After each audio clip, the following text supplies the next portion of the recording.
Ja, geht da was? Ist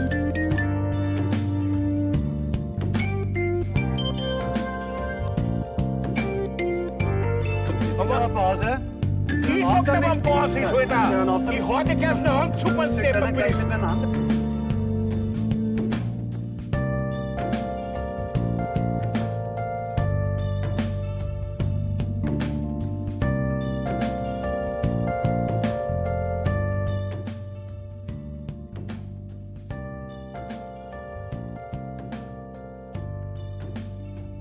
Ja, wenn dann da was geht, dann bin ich natürlich auch da. Grüß Gott, mein Name, Mr. Boxer. Den begrüße ich heute zuerst. Der ist im 12. Monat geschubst. Leck mich am Arsch. Mr. Boxer, merci dir für dein Resub im 12. Monat. Ja, mein langjähriger Real-Life-Friend. Weiterhin willkommen in der Basik und viel Spaß mit dem, hat sowieso klar. Mrs. Fichterli, Mrs. Samcrowife und der Herr Obergeschubst, die schreit jetzt schon nach der Pause, nachdem wir noch nicht einmal angefangen haben. Mrs. Aiching ist auch schon da. Grüß euch. Wie geht's euch? Haben wir einen Resident Evil Schock von gestern verdaut? Ich glaube schon. So schlimm meine ich war's nicht, oder? Der Tag heute kann gar nicht mehr schlecht werden. Ja? Der kann nicht mehr schlecht werden. Soll ich denn sagen, warum? Soll ich denn sagen, warum der nicht mehr schlecht werden kann? Es hat unter Umständen vielleicht was mit dem da zu tun. Ja? Neue Musik von Metallica kommt. Ein Little davon ist sogar schon heraus. Nächstes Jahr am 23. April kommt das neue Album und eine neue Welttournee machen sie auch unter anderem in München. Kannst du mal davon ausgehen, dass ich meinen Wecker schon gestellt habe für den Presale. Schauen wir mal. Schauen wir mal, ob ich da ein Ticket oder zwei ergattern kann. Ja, bei meinem Glück wahrscheinlich eher nicht, weil es war damals schon mehr Dusel, als wir verstand. Aber mal schauen. Ich bin, der Wecker auf alle Fälle ist gestellt. Ob ich dann etwas kriege oder nicht, das sehen wir dann. So. Der Bazi hat das gute Meme gesehen, ja, das war auch nicht zum Vermeiden. Event im regelt. In dem Fall ist Ticketmaster. Der deutsche Ticketvertreiber ist Ticketmaster in dem Fall. Habe ich schon geschaut. Ich hab bald Streaming-Zeit vergessen. Ja. Ich hab vorhin schon auf nur, what the fuck, es ist 16:40 Uhr. Ich sollte mir mal langsam Stream-ready machen. Das hat mich ein wenig aus der Bahn geworfen. Aber ich hab schon geschaut. Ja. Der Ticket-Presale ist am Donnerstag um 9 Uhr. Ja, es gibt aber, das Problem ist, dass es eher das Problem, dass es 5 verschiedene Ticketarten gibt und dazu noch nichts. Da stehen ja noch keine Preise nicht drin, da steht noch nicht drin, was diese Tickets also quasi, ne? Was da ist dabei ist. Ich weiß nur, dass es stets 2 Tagestickets sind. Also sprich das Konzert für einen Freitag und für einen Sonntag. Also kannst du mal davon ausgehen, dass so ein Ticket 300 € aufwärts kostet. Mal schauen. Wenn es mir zu teuer ist, kaufen wir es nicht. Aber muss man mal schauen. Mal abwarten. Beziehungsweise erst einmal schauen, ob man überhaupt noch eins kriegt nach dem Presale. Ja, das ist nämlich meistens so das Thema. Aber gut. Rammstein 159 für einen Tag. Ja, in der Preiskategorie ungefähr wird sich Metallica auch bewegen. Ich teile mir für nächstes Jahr. Ja, so ungefähr. Das Konzert in München ist aber tatsächlich erst 2024, ja, also da ist noch eine ganze Weile hin. Gut, war damals nicht anders, da haben sie auch 2018 erst nach Deutschland gekommen, nachdem 2016 das Album erschienen ist, aber ist eh klar, die klappern erst die ganzen Staaten ab, bevor das überhaupt einmal nach Europa kommen. Ist eh klar. Aber gut, egal. Ist ein anderes Thema. Ich werde euch im Laufe der Woche berichten, ob ihr ein Ticket gekriegt habt oder nicht. Ja? Heute haben wir zum Hackeln noch. Wir spielen heute mit God of War weiter. Wir spielen heute in Vanaheim weiter. Da haben wir nämlich noch eine Nebenmission offert, die wo scheinbar nicht schlecht sein soll. Und dann schauen wir mal, wie viel Zeit das uns dann noch bleibt, weil dann werden wir mit der Hauptmission auch weiter da. Müssen wir schauen. Mike Habediere. Ich glaube, für Heino gibt es noch Karten. Scheiß auf den Heino. Was ist denn das für ein Pflegefall überhaupt? Ich weiß schon, du hasst mich jetzt bestimmt. Warum? Für was soll ich dich hassen? Ohne Scherz, 23 Tage schon wieder Urlaub verplant. Was treibst denn du? Ich habe meinen neuen Urlaub noch nicht einmal. Der Mike hat schon Karten. Das ist klar, das kann fast nicht sein. Und wenn bin ich, dann bin ich neidig. Dann meine ich, muss ich mit dem GT mal Richtung Dingens. Richtung Osterhofer rasen. Mit 200. Muss ich mal auf den Verhandlungstisch hauen. Achso, wegen dem Metallica-Konzert, den haben wir mal vorher geschrieben. Ah, warum soll der denn da besser? Ich mein, wir haben eh gerade geredet, ich hab das Glück gehabt, ich hab schon zweimal gesehen und wenn ich Glück hab, dann krieg ich am Donnerstag auch wieder 2 Tickets. Muss ich mal schauen. Aber ich glaube, dass das. Also, dass ihr ein Ticket kriegt, das bezweifle ich jetzt an der Stelle nicht einmal. Ich bezweifle es eher, dass das einfach einen preislichen Rahmen sprengen wird, weil, wie gesagt, das sind 2 Tagestickets und ich glaube, dass du da unter 300 Euro nicht wegkommst und dann hast du aber noch keine Unterkunft und noch kein Essen nicht. Das ist nämlich das. Da müssen wir mal schauen. Beziehungsweise steht da in Ticketmaster stehen noch absolut keine Infos zu den Tickets. Es gibt 5 oder 4 verschiedene Ticketkategorien. Aber wo es welche macht. Die Tickets sind für beide Tage. Yep, Freitag und Sonntag. Also so habe ich jetzt ausgelesen. Ich weiß nicht, kann auch sein, dass es ein Tagesticket gibt. Aber das erfahren wir halt dann erst am Donnerstag beim Presale tatsächlich. Müssen wir mal schauen. Das wird man schon irgendwie hinkriegen. Also ich schaue mir's, ich möchte auf alle Fälle schauen wir die Tickets einmal an und wenn etwas dabei ist, dann werde ich schauen, dass ich Tickets kriege und wenn nicht, ja Gott, dann hilft es halt eh nicht. Dann hilft es eh nicht. Aber wenn es halt 2 Tagestickets sind, dann darf man es wahrscheinlich sogar überlegen, weil 3 Tage Minger mit Schlaffer wahrscheinlich nicht ganz so billig. Kann ich mir vorstellen. Aber ja. So. Und nur schon wieder. Na, lass mir mal Ruhe, Virenschutz, alles in Ordnung. Da geht auch mal ein PC Hallo sagen, geht aber nicht. Macht doch nichts, das geht ja so auch. Habe ich dir immer gesagt. Da war ich auch raus dann. Ja, also wie gesagt, ich hab nur mal so ein wenig drüber gelunzt, aber was ich jetzt so gelesen habe, sind es immer 2 Tagestickets. Am 21.01. fahre ich Skifahren übers Wochenende, dann am Pfingsten 3 Wochen, 1 Woche für den Weihnachtseinkauf. Und ein paar Zwickeltage. Was ist mit Sommer?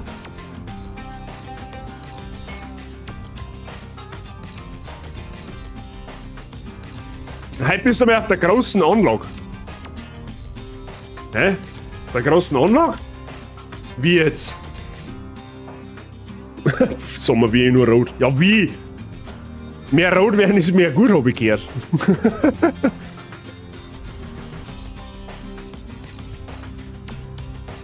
Oh, jetzt freue ich mich erst einmal ein wenig auf Weihnachten, ich weiß auch nicht. Ich bin momentan irgendwie so richtiger chiller Gammellaune, ich weiß auch nicht. Also wenn ich so ausschaue, freue ich mich direkt, wenn ich erinnern bin. Sitze mal wieder in der Venue und bin am Showfile basteln. Ach so, ja dann einen schönen Gruß an die Venue. Das Einzige, was bei mir rot sein soll, ist mein Archiv von mir was. Ja. Da hat man warten können, bis jetzt so ein Kommentar kommt, oder? Hat ja nicht lang dauern können. Naja. So. Und der Herr Delay ist auch da, habe ich deri. So, Freunde der Sonne, wir streamen heute ungefähr bis 7:30. Ja, das sind 2,5 Stunden. Unter der Woche wisst ihr es ganz genau, da machen wir nicht allzu lang. Ja, am Woche gestern noch mal 5,5 Stunden gestreamt. Ich möchte das gerade noch mal vorherheben. Ja? 5,5 Stunden Stream beim Bazi ist nicht ganz so alltäglich. Aber gut, gestern hat der Content einfach halt perfekt dazu passt. Wie lange ist fit bei dir? So.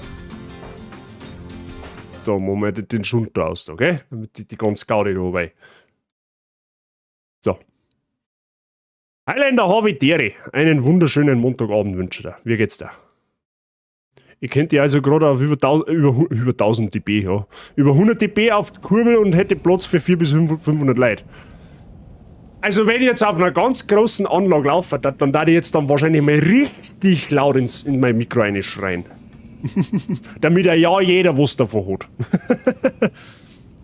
Def habe ich dir, Lörg noch arbeiten und guten Abend. Danke dir für ein Lörg, frohes Schaffen, lass dich nicht ärgern. Ja, danke dir fürs Lurken. Ich hoffe, bei dir ist alles fit. So, gut geht's, sind gerade aus Augsburg zurückgekommen und gerade meine Autoversicherung gekündigt. Wie geht's selbst? Aue, ist jetzt teuer geworden? Oder wie sage ich das? Und ich hoffe, du hast einen schönen Aufenthalt in Augsburg gehabt. So, dann müssen wir noch switchen, sage ich gerade. Sonst geht da wieder nichts. So, jetzt geht da was. Sehr schön. Fortfahren. Ja, fortfahren mit Mr. Kratos. Aber der Lieblingsnachbar muss laut einschreien. Oh ja, da darf ich Filter ausschalten. Jeden einzelnen, dass es wirklich richtig laut ankommt. 20 Euro mehr vierteljährlich. Ja, das ist... Da darf ich auch kündigen an deiner Stelle. So. Jetzt müssen wir erstmal schauen. Map brauchen wir jetzt erst einmal. So, da haben wir die Map. Und da heißt es irgendwo, da ist eine Nebenmission. So, die Frage ist jetzt, wie kommen wir da hin? Das ist jetzt die entscheidende Frage. Wahrscheinlich können wir uns da herporten. Nein, können wir nicht. Da können wir uns nicht hinporten. Irgendwie müssen wir da aber hinkommen. Gehen wir einfach mal in die Richtung, irgendwie wird man dann schon rauskommen. Wie sich ein Breselfetzen bei 100 dB anhört. Den darf's dann danach triggern müssen, ja. Ein Breselfetzen. Ihr scheint ja gut miteinander auszukommen seit eurer Mission. Darf ich hoffen, dass diese Allianz doch von längerer Dauer ist? Wir haben wohl einen gemeinsamen Feind. Kratos. Vielleicht glaubst du nicht, dass Ragnarök unabwendbar ist. Aber du bist klug genug, um Odin als Bedrohung zu sehen. Egal was kommt, wir überleben am ehesten, wenn wir zusammenarbeiten. Stimmst du mir zu? Das tue ich. Und was Brocks Angebot angeht. Du kannst dir vorstellen, mit deinen früheren Feinden unter einem Dach zu leben? Verlockt dich das nicht mehr zu fürchterlicher Rache? Nicht an euch. Oh ja, 2.500 Keiner Erfahrung. von euch. Ihr habt mein Wort. Freya schließt sich Kratos an. Durch Freyas Bündnis werden neue Kampfausrüstungen und ein einzigartiger Fähigkeitsbaum freigeschaltet. Ihre Schall- und Siegelpfeile eröffnen neue Möglichkeiten in Schlachten und Rätseln. Ja, wie ist der Atreus jetzt abgesagelt worden, oder was? Durch die Freya. Das war aber nicht so zauberhaft. Ja, darf ich da, dankeschön, ich möchte da einfach nur um. Freyas Rüstung. Fähigkeiten, ja. Ja, ich bin ja nicht blöd, oder? Das ist schon klar. So, jetzt passt's auf. Wir brauchen die Rüstung von der Freya. Krieger-Kampfanzug. Versprochene Qualen Waffenrock. Zerfetzte Hexenkleidung.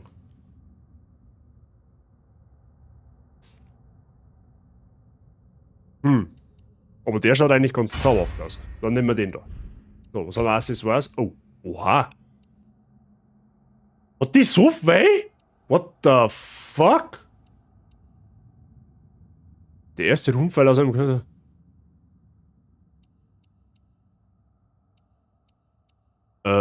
Okay.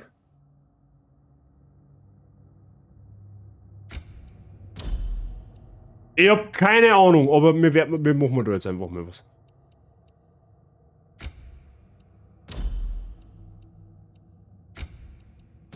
Ja, wird dann schon passen. Freya braucht keine Rüstung. Ja, so gesehen nicht, das stimmt. So, was haben wir jetzt da? Bogenschießen, Walküre. Freya nimmt ihre Walkürenform an, um Gegner aufzuschlitzen. Das ist zauberhaft. Mehr Schlitzen ist mir gut. Was haben wir da noch?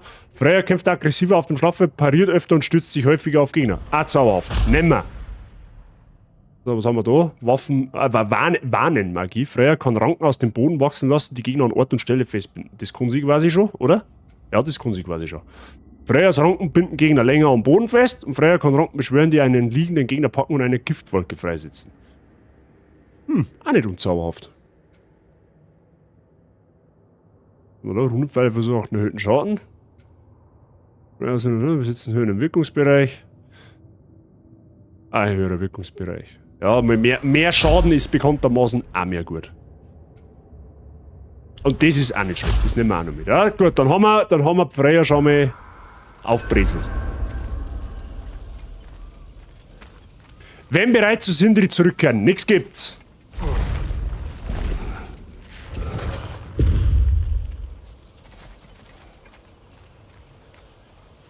So, jetzt müssen wir mal schauen. Wir müssen nämlich da irgendwie hinter. Dieses Schloss ist anders als die du kennst. Du brauchst dafür einen Zauber für deinen Meißel. Ja, den habe ich nicht und den brauche ich jetzt auch nicht, weil wir werden jetzt erst einmal eine Nebenmission machen. Irgendwie. Wenn wir da irgendwie hinkommen. Da müssen wir jetzt einmal schauen. Muss ja irgendwie... Hä? Ja, aber wie komme ich denn noch da oben? Der Meißel braucht einen Zauber.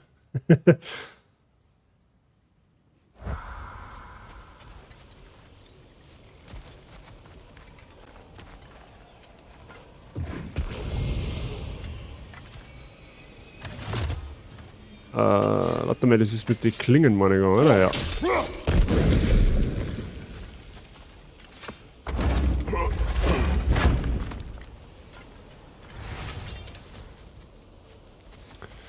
Ja, ich will jetzt, also muss ich dann vielleicht über die andere Richtung gehen, das kann natürlich sein.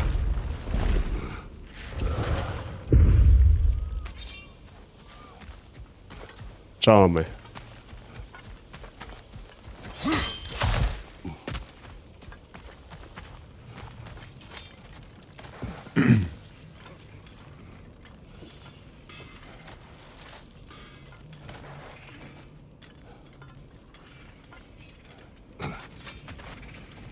Vielleicht, dass wir auf der anderen Seite aussehen müssen, wo wir vorher waren. Es sei denn, es gibt jetzt da nur einen Weg. Das kann natürlich... Ah, das kommt da so. Warte mal. Um Hilfe bitten ist frech? Pigwir, Liebster, konzentrier dich auf die Arbeit. Du musst das fester weben. Ja, ich glaube, dass wir über den Weg da eventuell umkommen. Vielleicht aber auch nicht. Vielleicht können wir da auch noch nicht hin. Das kann auch möglich sein. WTF. Oh, da steht auf alle Fälle irgendetwas drauf. Ein altes Schlaflied aus Vanaheim. Schauen wir, da hinten ist noch eine Kiste.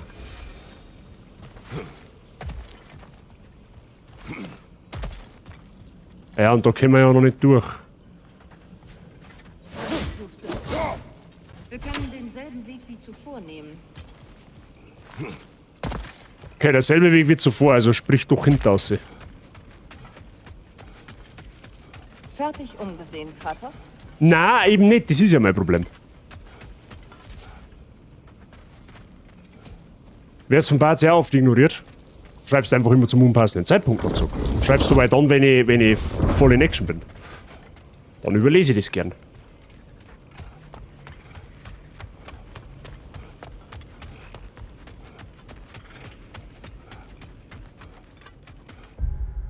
Kann das Sinn machen, wo wir mit jetzt hingehen? Definitiv nicht. Wir müssen mal irgendwie da oben kommen. Die Frage ist halt wie. Okay, da haben wir also, da geht's also auch nicht zu einer Mission. Aber vielleicht müssen wir aber erst zum Sindri zurück. Das kann natürlich durchaus möglich sein. Das kann natürlich durchaus möglich sein.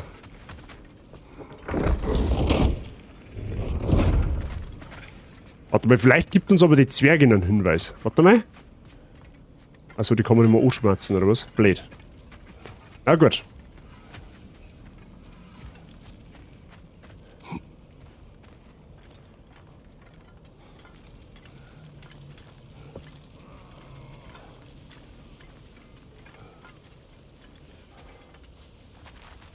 Oder da geht's noch irgendwie weg, aber das schaut jetzt aktuell auch nicht so aus, oder? Nein. Okay.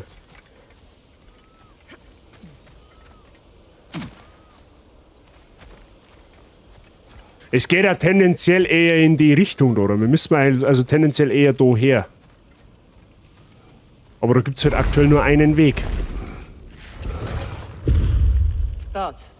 Da drüben. Ja, ja. Schon verstanden.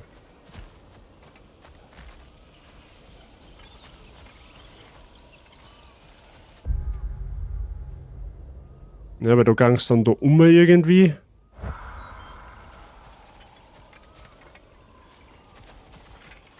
Beziehungsweise dann vielleicht auch da aussehen. Das kann natürlich auch sein.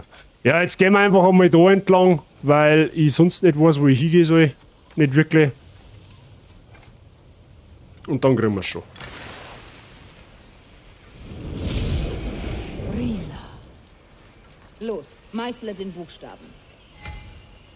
Achso, das ist... Okay. Sina. Es ist eine Zauberformel. Ich Warte, schau dir das gelbe Emote an. Was für gelbes Emote? Was für gelbe Emote? Was für gelbes Emote meinst jetzt du? Sina. Ach, das da, das Fackel. Ja, ja. Die Alten in Freyrs Lager erwähnten ein Tor wie dieses in Alfheim. Sie erzählten von einem Lichtalbenheiligtum jenseits des Ödlands. Eine Reise nach Alfheim? Oh, die nächste Nebenmission. Gut, so können wir zur Nebenmission. Wir am Tor entscheiden. Das Boot sollte uns hinbringen, wenn wir die Ranken beseitigen. Weißt du noch, was zu tun ist?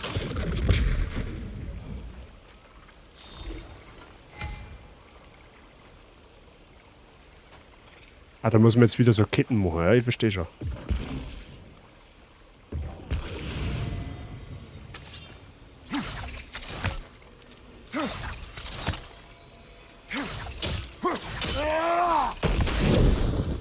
Ah, das war vielleicht ein wenig... Ah, jetzt geht das andere kaputt. Möchtest du es eh nicht glauben.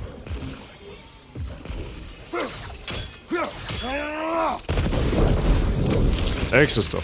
Ein umgestürzter Baumstamm im Fluss. Da ist etwas drauf, das ich nicht kenne. Ja, da braucht man jetzt einen Atreus, gell? Freya kann entweder Schall- oder Siegelpfeile verwenden. Ja, okay.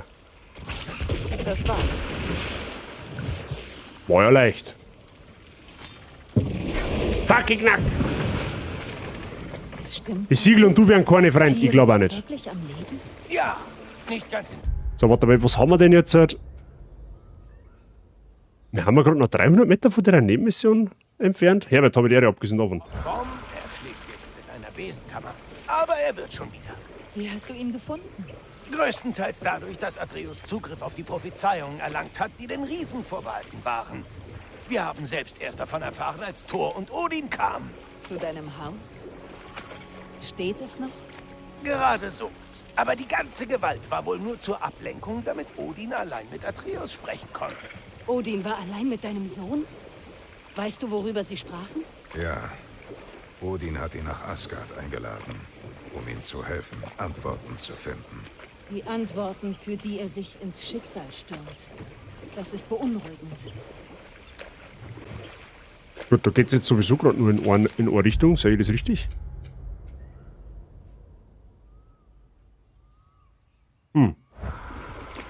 Also, wenn du bereit bist, mit ihm zu sprechen, Ja, passt das schon, Herbert. mystische Tor liegt vor uns.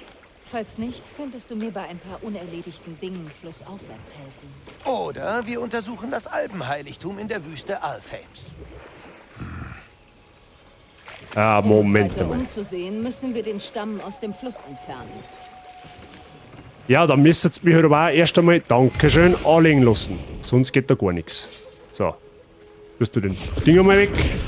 Gut, wir können jetzt den Fluss erkunden. Und vielleicht alte Missstände beheben. Genau das ist der Plan.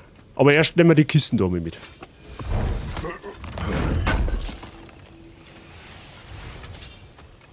Gut, so. Wir wollen auf alle Fälle daher. Und da herum ist noch irgendwo... Achso, das ist dann in Alfheim ist die andere Nebenmission. Okay, ja gut. Wichtig ist aber erst einmal die da, weil da gibt es scheinbar irgendwas Besonderes.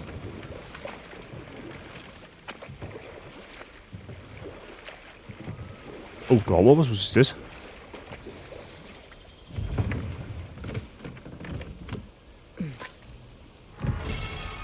Yggdrasils Runenkraft. Einzigartig, ein Trank aus dem Tau des Weltenbaums bewirkt dauerhafte Vorteile. Runenkraft dauerhaft um Das 2 hast du erhöht. noch zu erledigen. Spekt. Ich habe etwas zurückgelassen. Bei den Fällen. Wo du geheiratet hast. Warum willst du dorthin zurückkehren? Oh, dann Um ein Fackel. in meiner Ehe Wo ist er dabei hin? zu sein. Und von Asgard. Ich glaube, das bist du schon seit langem.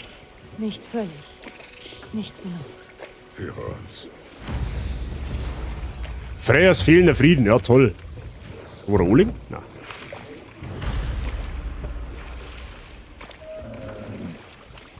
Eine schöne Welt ist freilich schon, gell? Wenn der Kratos keine Erfahrung mehr bekommen kann, hat das dann. Oder dann Epilepsie. ich glaub, der Kratos kennt keine Krankheiten. Geheimregion entdeckt, Mein Volk Flussdelta. besiedelte diesen Fluss vor sehr langer Zeit. Wie Flussdelta? Oh, was haben wir da? Da ist auch noch irgendetwas. Jetzt sind schon 2 Nebenmissionen, ja toll. Der Fall der Göttin und das ist Freyas fehlender Frieden. Die geheimnisvolle Kugel, ja, okay. Tausende pilgerten auf ihm zum Schrein der Verehrung. Doch dann... Alter, da kannst du dich umschauen, bis das blöd im Kopf wirst. Alles, was wir...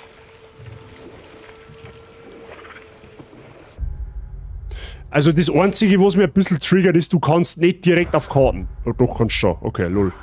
Ich hab nur bei dem falschen Knopf gedrückt.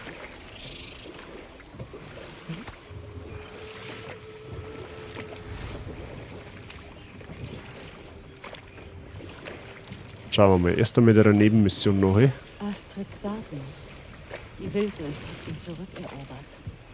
Er war einst wunderschön. Okay. All-in kann man aber trotzdem nicht.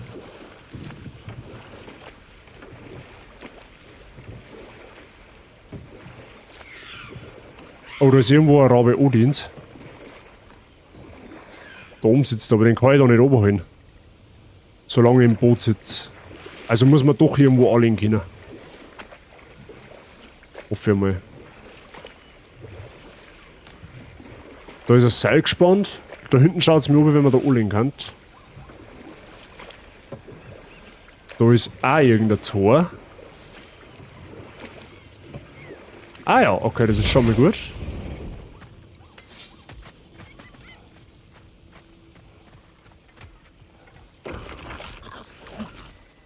Ja, okay, das ist wieder so eine Art Schatzgoblin.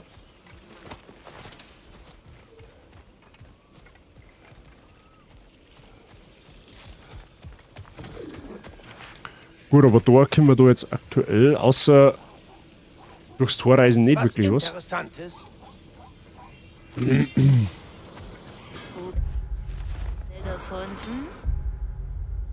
Ja, okay, da ist auch so ein Tor, aber sonst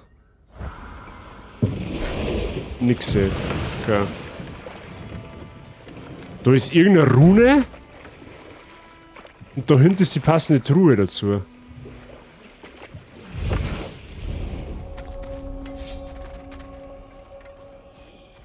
Klippenruinen. Über dir! Pass auf! Au.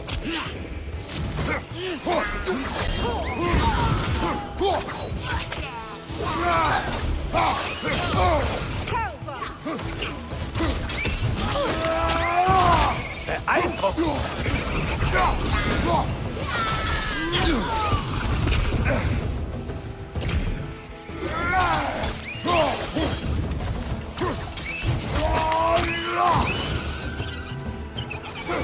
Ja, ja, jetzt ist schon gut.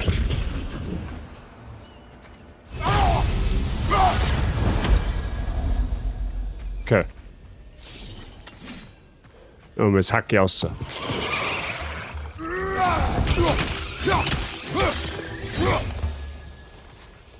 Haben wir mir... müssen wir nochmal schauen, ob wir mir letztes Mal unsere Waffen abgegradet haben. Jetzt pass auf, wir haben da eine Runentruhe entdeckt.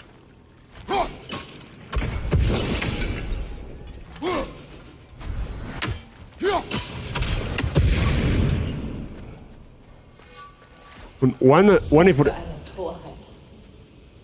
Was ist jetzt das? Was ist jetzt das für eine Mission?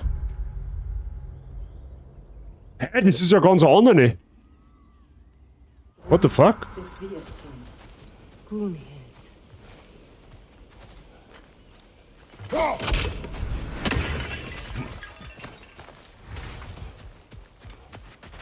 Okay, pass auf. Eine Rune, die war da ja hinter dir irgendwo, aber... Hä? Haben die dann etwa krasser verteilt? So, mal schauen. Ich weiß zwar jetzt nicht, was genau das für eine Nebenmission da ist, aber das werden wir noch herausfinden.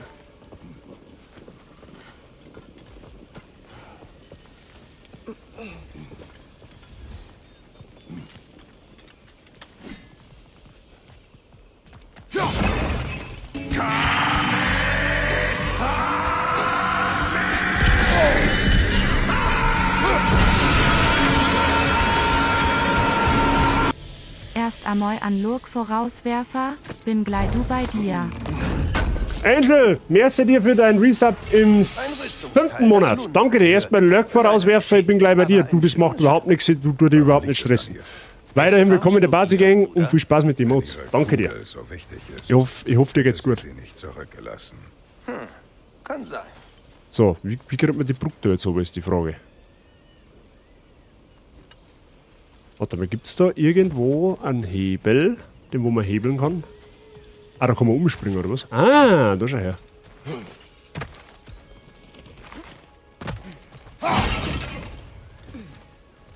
Ah, da hinten gibt's eine Truhe, okay, den kann man oben treten.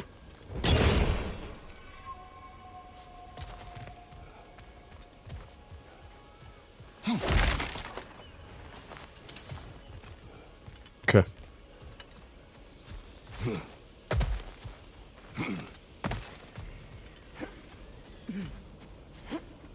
Gut, aber wie kommen wir jetzt da um, ist die Frage.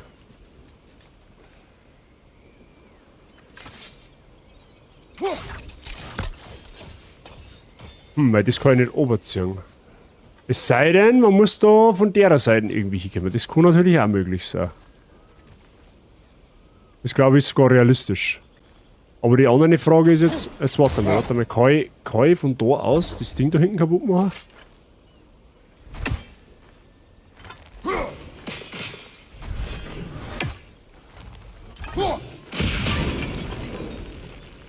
Das schaut mir so oben, wenn ich... Ah, da drinnen, da haben auch alle. Ja, die brauchen wir natürlich vorher ab, ist ja klar. Ah, da kommt man von der anderen Seite dann irgendwie dran. Und da hinten ist, glaube ich, wenn ich es richtig sage, auch ein Runensymbol. Oh, da kann man okay.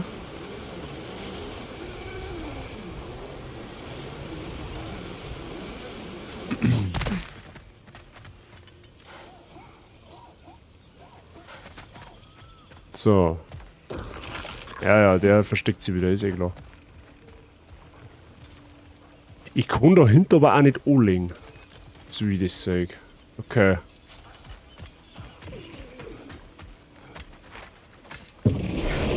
Schauen wir mal in die andere Richtung. Wie gesagt, da ist auch so ein Runensymbol, aber wo das zweite ist, müssen wir mal schauen, vielleicht steht das da heraus da irgendwo.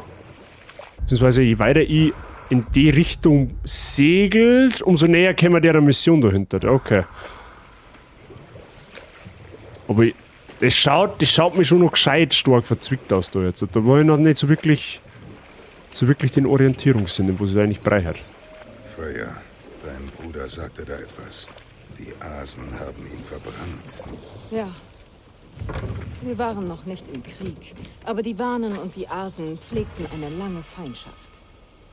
Freyr dachte, er könnte die Beziehungen verbessern, wenn er unsere Magie mit ihnen teilt. Wahnentechniken für reiche Ernten. Genug, um die ganze Bevölkerung zu ernähren. Als Dank dafür zündeten sie ihn an. Es stimmt. Die Asen waren zu undiszipliniert und ungeduldig für feinsinnige Warnenzaubersprüche. Als also alles schief lief, schoben sie ihrem Lehrer die Schuld zu. Also war Freyr ein Gast, als Odin ihn verbrannte? Nicht ganz. Odin sperrte Freyr nur zu gern ein. Er sah das Schauen wir mal, Potenzial was es so der gibt. Magie und wollte mehr wissen, als nur, wie man Ernteerträge steigert. Aber ich... Ein Mann zum Kampf. Rechts von dir! Hallo, kannst du dein Kniescheiben chillen? Er darf sich nicht heilen. Der heilt gar nichts mehr.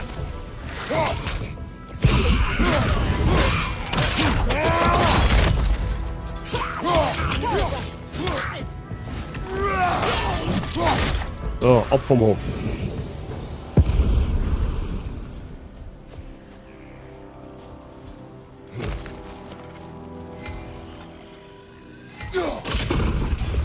Ja, okay, da haben jetzt...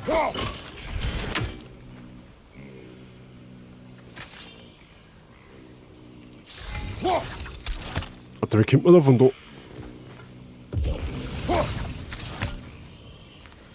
Da kommst du jetzt so nicht dran.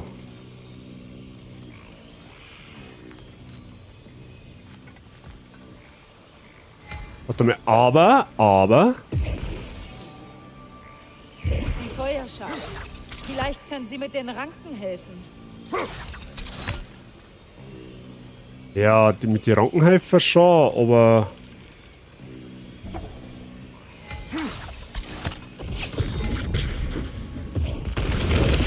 Ah, wenn man aus... Ach so, wenn man aus Feuer hinschießt, dann... Okay. Ja gut, wieder was gelernt. Sehr schön. Wer summt denn da so saudumm? Der Gesang eines Nick. Nimm dich in Acht. Stopp dem Ding das Maul! Mach mal! Hinter dir, pass auf!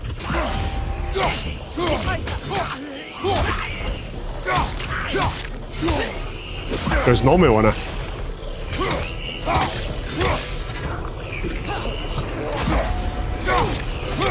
Wo sitzt denn der?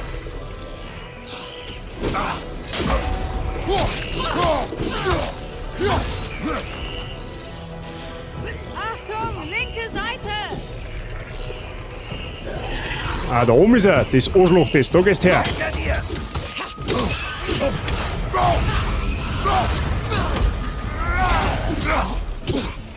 Hey, du gehst mir jetzt langsam auf den Zeiger da mit dem Zahnstocher, gell? Das weißt du schon.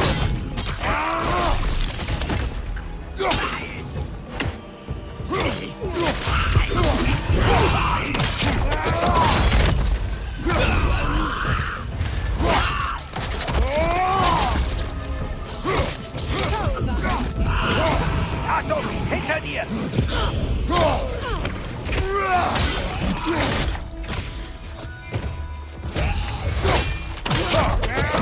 So. Ruhe ist jetzt. Noch eine Zugbrücke. Wir müssen sie runterlassen. Gleich. Ganz ruhig bleiben, Freier. Kriegen wir alles hin. Müssen wir da erst einmal schauen. So. Das ist klar. So, und das da, warte mal, da ist die wieder verrankt, schätze mal, genau.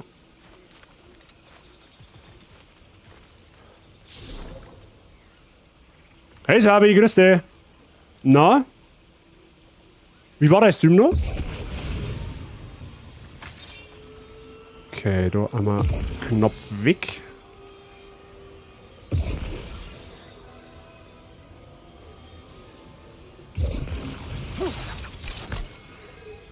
Ah, da oben ist...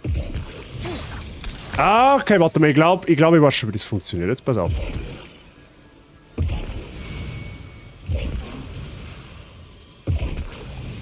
Okay, so maximal 4.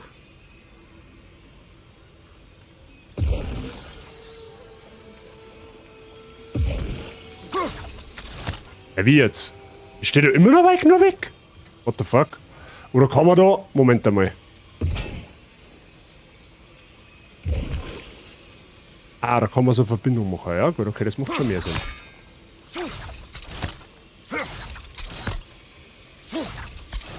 Hallo? Okay.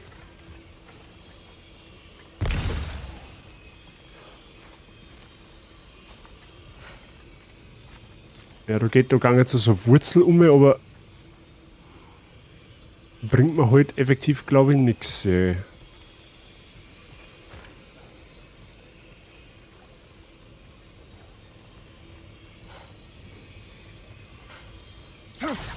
das kann ich nicht, ja gut, das ist logisch, das kann ich auch nicht anzünden.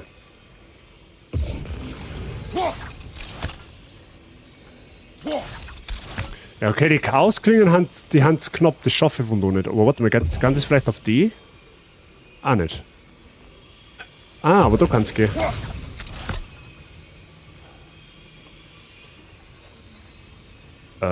Okay. Ich check gerade nicht, was da passieren soll. Wir müssen da irgendwie die Ranken anzünden, damit dahinter der Mechanismus frei wird, dass ich die Axt drauf werfen kann. Weil das da ist ja aktuell versiegelt. So. Aber wie ich da jetzt rankommen soll, das ist jetzt... Ah, warte mal. Da hängt irgendetwas vom Baum über uns herab. Ah, da schau her. Ja, jetzt pass auf, jetzt bin ich da mal reingeballert. Ja, wir brauchen schon die anderen Pfeile. Da ist der, die brauchen wir.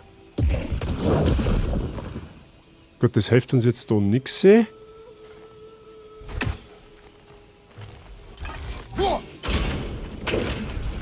Könnte nützlich sein.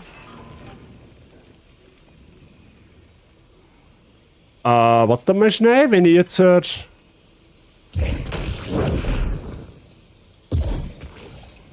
das wird jetzt sein, da wird der.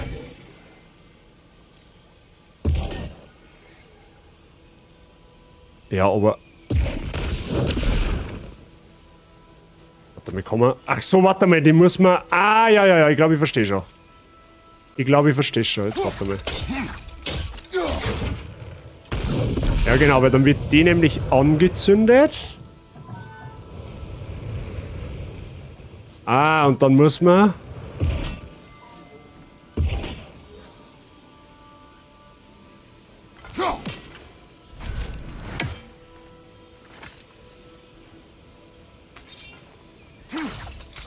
Ja, da können wir halt aber auch nicht hin. Okay, das Rätsel ist ein wenig... Man kann es auch nur nach links und nach rechts. Also ich verstehe den Gedanken dahinter. Es muss einen Weg geben, das Feuer von einer auf die andere Seite zu bringen.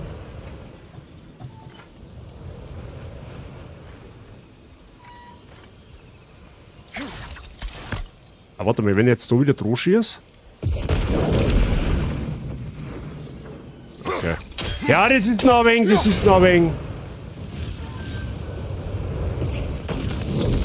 Das hat wohl geklappt. Ja, okay. Warum einfach, wenn es auch kompliziert geht? Na, also hat geklappt. Also wenn jetzt du nichts Scheiß kriegst, gell, dann aber, dann hol's ihn über. Sehr nice, danke. Sehr schön. Das gefreut mich.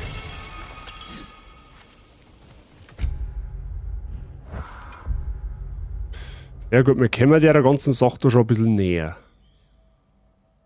Haben wir zwar noch nicht ganz da, aber die Mission, die kriegen wir schon hier irgendwie. Wer kommt denn jetzt da schon wieder? Wow.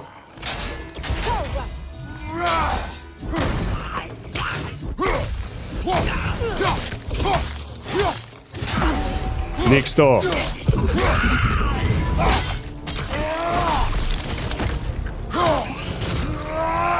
Er kann explodieren! Vorsicht! Au. Ja, die Info habe ich zu wenig.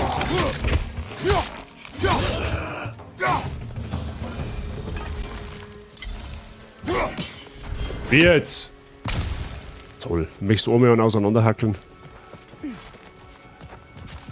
Bei mir habe ich die. Na, es fit bei dir. Ja, gut. Wir haben von da rechts mal haben wir gekommen. Sehe ich das richtig? Ich glaube schon.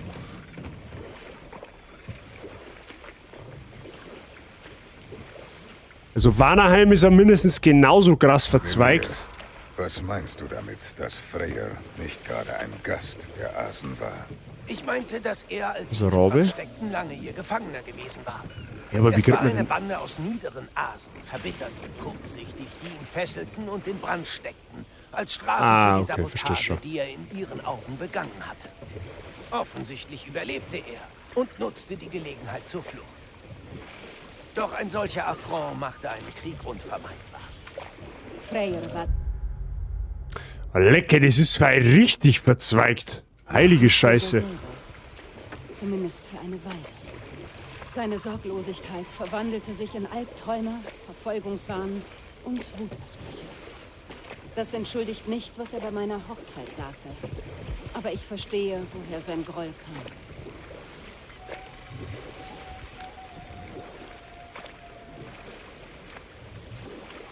Das ist halt wie, es ist halt legit wie ein Labyrinth. Aber wir jetzt wieder zurücksegelt, oder was ist der Ernst? Oh, wir haben zurücksegelt. Freyr, ich wollte dich schon immer mal etwas fragen. Was hat Rimthur dir eigentlich zugeflüstert? Wer? Rimthur, Der Sohn von Tamur, dem Steinmetz, der sich verkleidete und die Mauer von Asgard baute. Ach ja. Eines der vielen Male, als Odin mich ohne meine Ein bisschen eine Zustimmung in Lohrstunde. eine Wette verwickelte. Wobei ich wünschte, das wäre seine schlimmste eheliche Angewohnheit gewesen. Welche Wette? Die Geschichte habe ich doch erzählt, Bruder. Und jetzt kann sie ihre Version erzählen. Da gibt's nicht viel zu erzählen. Zunächst wusste ich nichts davon. Odin rechnete nicht damit, die Wette zu verlieren. Ein geheimnisvoller Steinmetz sollte die das ist ganze Truhe. Mauer innerhalb von 3 Jahreszeiten bauen. 2. Es waren 2. Schaffte er es nicht, sollte er nichts bekommen. Aber wenn doch, wurde ihm eine Audienz bei der Königin versprochen. Halt. Oh, oh, da ist was Großes.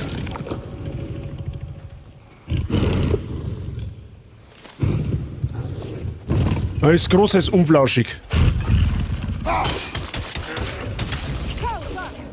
Das interessiert mich immer stark. Bereit.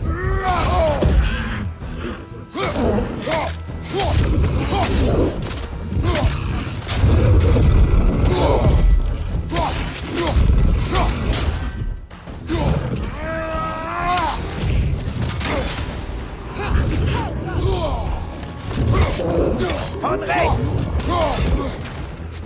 Ach, die speien mir noch so Giftzeug aus.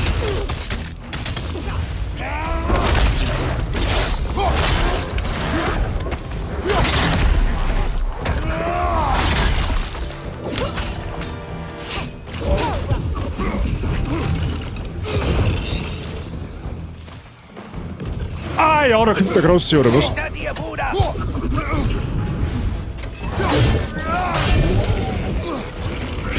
Wer will?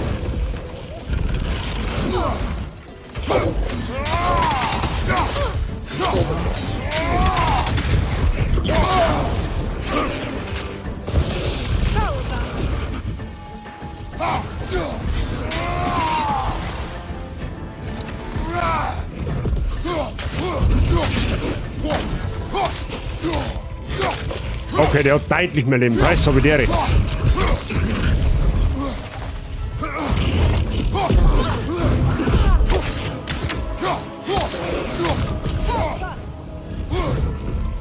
Wer denn?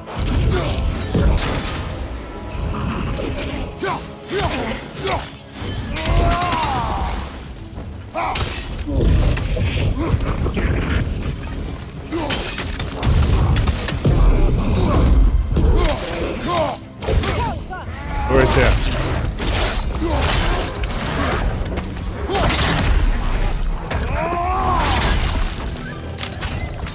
So, sitzt noch einer? Ah, es war noch nicht. Nice. Kreaturen waren nicht immer so räuberisch. Die Natur ist aus dem Gleichgewicht. Ja, schön, dass die Natur aus dem Gleichgewicht ist. Hä? Was ist jetzt dann? Hä? Warum haben wir dann... Okay? All diese Verwüstung. Ein passendes Schicksal. Astrid. Was? Das ist ja schon wieder eine Nebenmission. Das sind bei ganz schön viele Nebenmissionen. Heilige Scheiße. Ich wollte ja eigentlich nur zu der Einheit, oder? So, was haben wir da?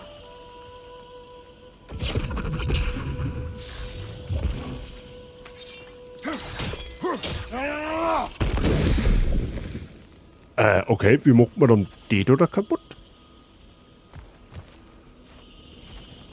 Kann man das überhaupt schon kaputt machen? Das Familienwappen von Hönir. Armer Mann. So geht's auf, eh?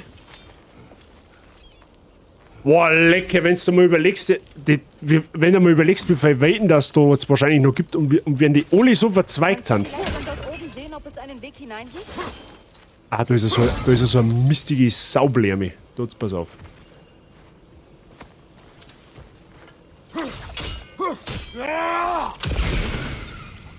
Wächst das da?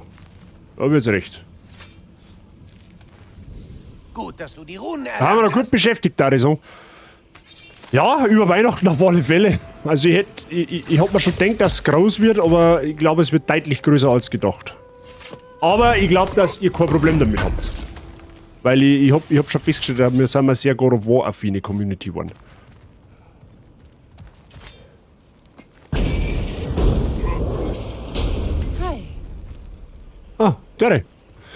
Ich glaube, also ich vermute jetzt einmal, dass heute eher mehr so Expeditionspa... Oh, da ist noch Loot um.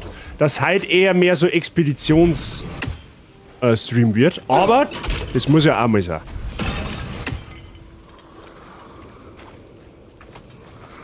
So. Jetzt im Idealfall nicht wieder zurückrudern, so wie vorher eben gerade.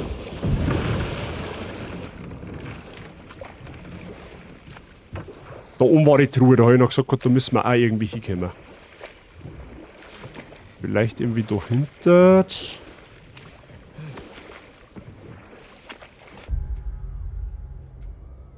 Ah, kommt jetzt auch, schauen wir mal schnell kurz.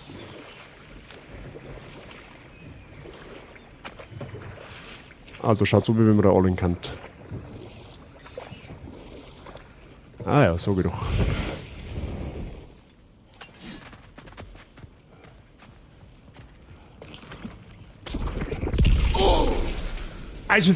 Also die Ballenblärmen, die übersäge ich wirklich immer. Das ist brutal. Die haben aber auch teilweise wirklich extrem gut... Oh, da ist ein Gegner, den wo wir wahrscheinlich noch nicht machen können. Aber vielleicht müssen wir noch gar nicht machen. Das kann natürlich auch sein. Schauen wir mal. Alle Fälle können wir auf die Truhe schon mal gratis her. Das ist gut für uns. Aber für was ist... Bis Deppert schreibt mir der ins Ohr, haha, verklickt das Film auf 150% Lautstärke. Ja, das ist ein bisschen fei. Das ist ein bisschen zu viel. Ich bin mir jetzt nicht... Ich glaube, dass das sind eigentlich Endgame-Gegner, ja, die wo in so Sphären drinnen haben. Den sollten wir wahrscheinlich jetzt noch nicht machen, weil da werden wir ziemlich böse auf die Schnauze kriegen.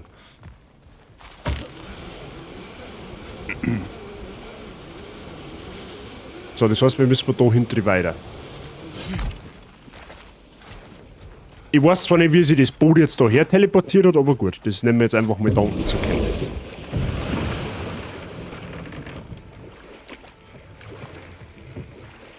Wir warten ja eigentlich zwecks einer ganz anderen Nebenmission da. Aber wir kommen der ja immerhin näher, das ist ja auch schon mal was.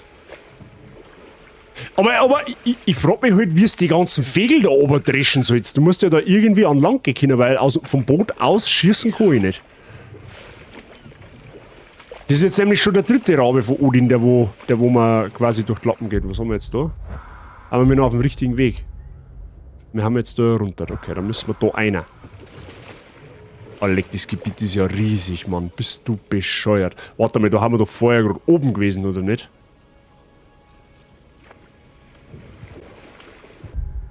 Ah genau, wir müssen da einer. Passt. Wasserfälle. Wir sind nah dran. Dort vorne sollte ein Tor sein. Wenn du mit Tor Das Regenbogen ist meinst. mal ein Tor. Schätze, du weißt nicht, wie wir durchkommen. Das Pilgertor. Ich kann es öffnen. Wir brauchen nur einen guten Überblick. Einen guten Überblick. Einen guten Überblick über was?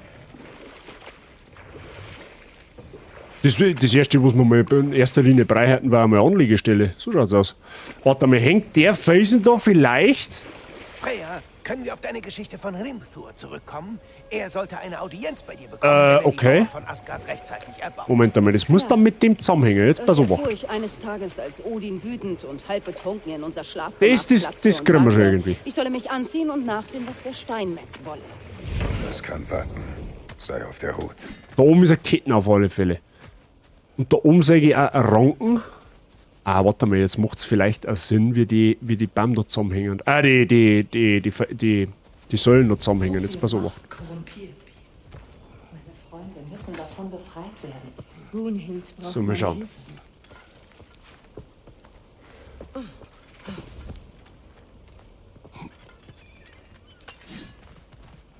Also ein bisschen Rätseln gehört halt auch dazu, das öfter mal nicht. So, jetzt pass auf, jetzt schauen wir das nochmal ganz genau aus. So, wir haben jetzt aber da nirgendwo Ranken, die wo wegkehrten.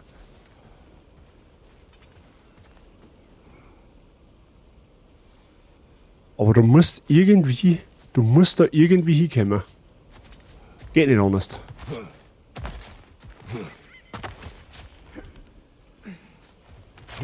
Da haben auf alle Fälle Ranken. Wie wir da hochkommen. Geht nicht. Nicht, wenn die Ranken im Weg sind. Gut, okay, dann haben wir jetzt da auf alle Fälle schon mal eine Mission. Wir müssen jetzt irgendwie da die Ranken wegbringen. Aber da unten ist nochmal so ein Runenteil für die Runenkisten da, die werden aber für das nicht relevant sein. Schaut jetzt einmal, jetzt pass auf.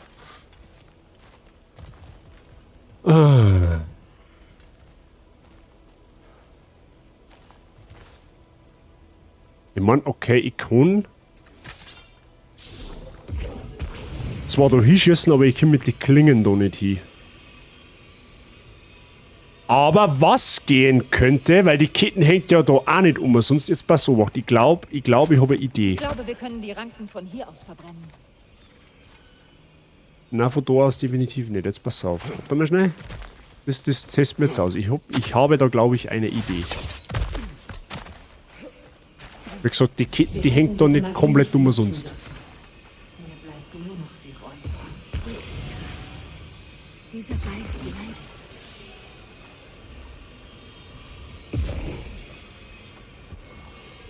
Scheiße, die setzt die Rankendinger nicht an Ketten dran, sondern einfach auf den Felsen hin. Scheiße. Scheiße. Wie kommen wir jetzt da hin? Muss ja irgendwie gehen. Geht ja nicht anders.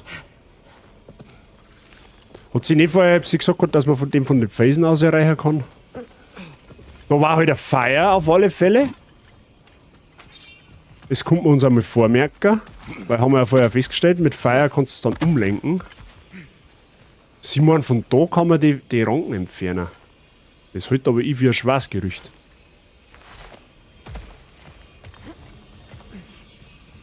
Wenn ich jetzt da reinschieße, jetzt pass auf, was passiert denn dann?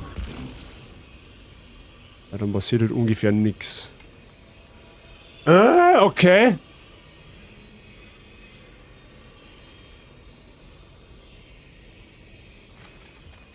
Ja, können wir dann auf die Mission jetzt noch gar nicht hin, oder was? Das war ja komplett bescheuert.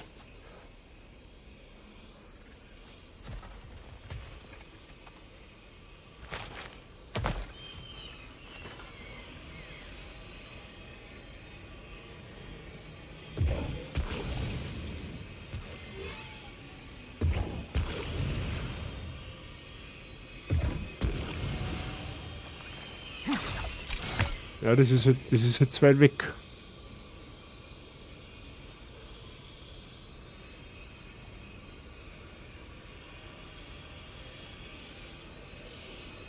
Aber wie soll ich denn da mit den Klingen hinkommen? Das ist ja unmöglich. Ah, warte mal, was? Jetzt pass auf. Ah, okay, das funktioniert leider auch nicht. Servus, Jassi, grüß dich. Doch, du kommst über euch hin quasi. Ja, hä, aber ich check nicht. Hä? Okay, jetzt dürft's mir jetzt helfen. Ich check's einfach gerade überhaupt nicht. Nach rechts oder links?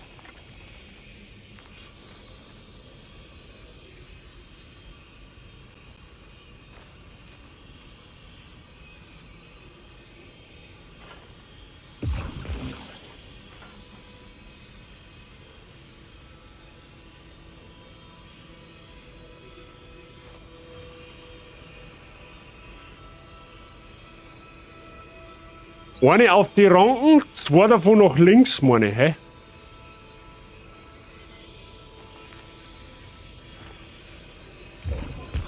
Also daher.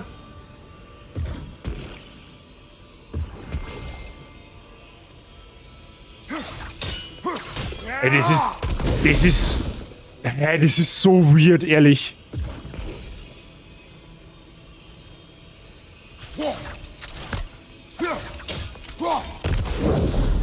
Ja, aber das explodiert doch nicht.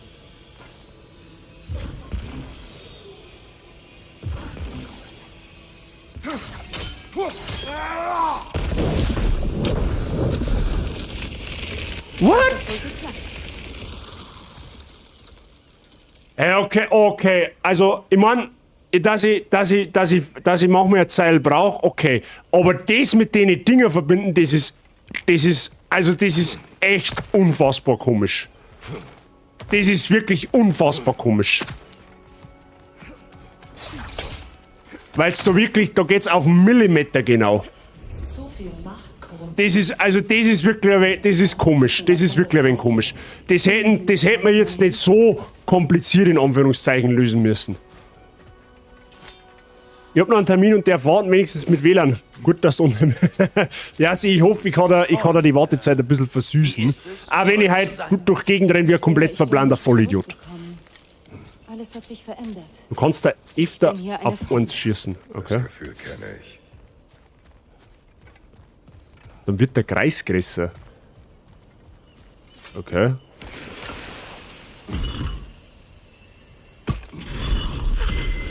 Das Runenwort ist da drüben erschienen.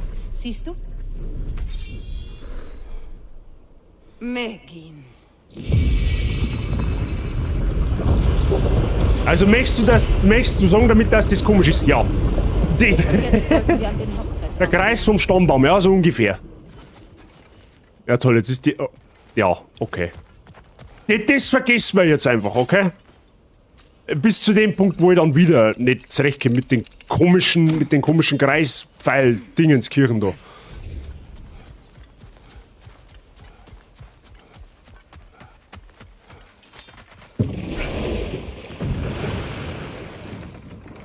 Trotz seiner Taten in Midgard liegt Atreus noch etwas an dir.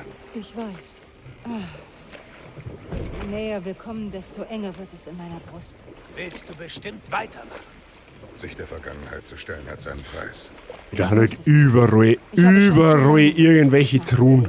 Das ist brutal. Wenn ihr es glauben könnt, wir waren einmal glücklich. Eine Zeit lang glaubte ich törichterweise, dass der Frieden andauert. Vielleicht... Leg mich ab. Oh, leg, wann soll's denn das alles anschauen? Ist nichts Schlimmes. Ich habe trotzdem versagt. So. Ich muss so viel Watts nachschauen, ich krieg's viel. Weiß, das macht doch nichts. Saber-Markierungen. Wir sollten vorsichtig sein. So, da ist jetzt die eigentliche Nebenmission, was wir eigentlich machen wollten, die ganze Zeit überschauen. So, jetzt werden wir da erst einmal anlegen. Ja, damit mir nichts passiert. Vielleicht haben wir jetzt nicht so viel Rätseleien zu machen, sondern vielleicht kommt jetzt einmal irgendwas Massives.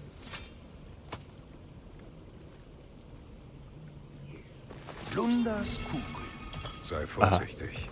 Wir wissen nicht, was sie macht. Glaubst du wirklich, sie lässt uns das verdammte Ding suchen, wenn es uns töten würde? Bringen wir sie ihr einfach. Okay. Das ist eine Runentruhe. Mit Glockenleiten. Und da oben, das ist versperrt. Und da haben wir. Da haben schon wieder so blöde Ronken.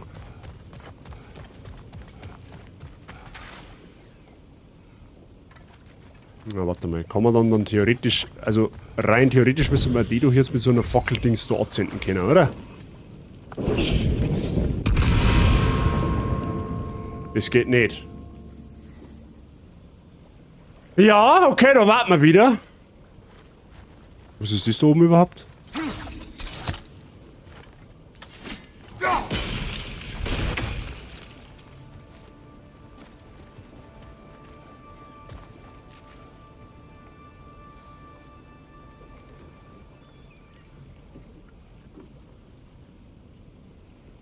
Schön.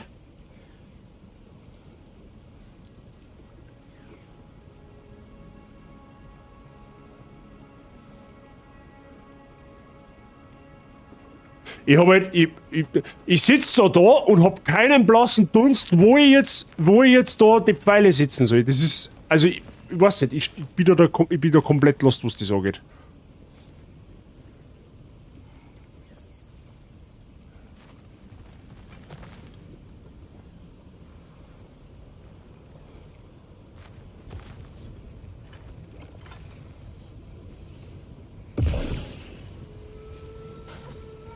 Ja, okay.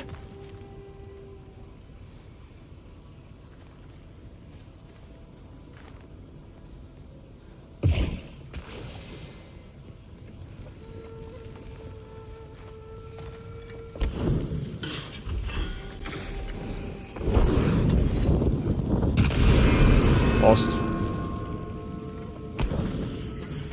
Ah, das hat sogar Zeit. Lol.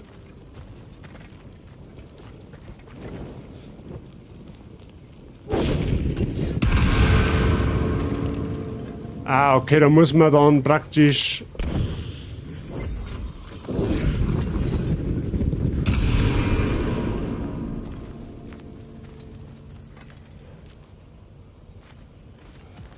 Na, warte mal. Siegelpfeile bringen hier nichts.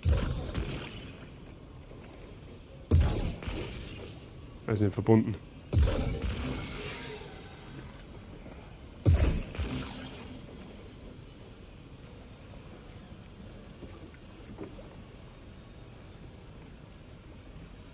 Schaut aber her, wann gibt's wieder Pokémon? Gar nicht mehr. Gar nicht mehr. Das Projekt haben wir auf Eis gelegt.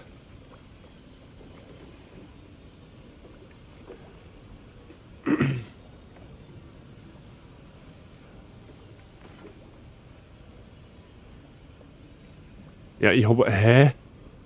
Ich muss verbinden, okay, aber...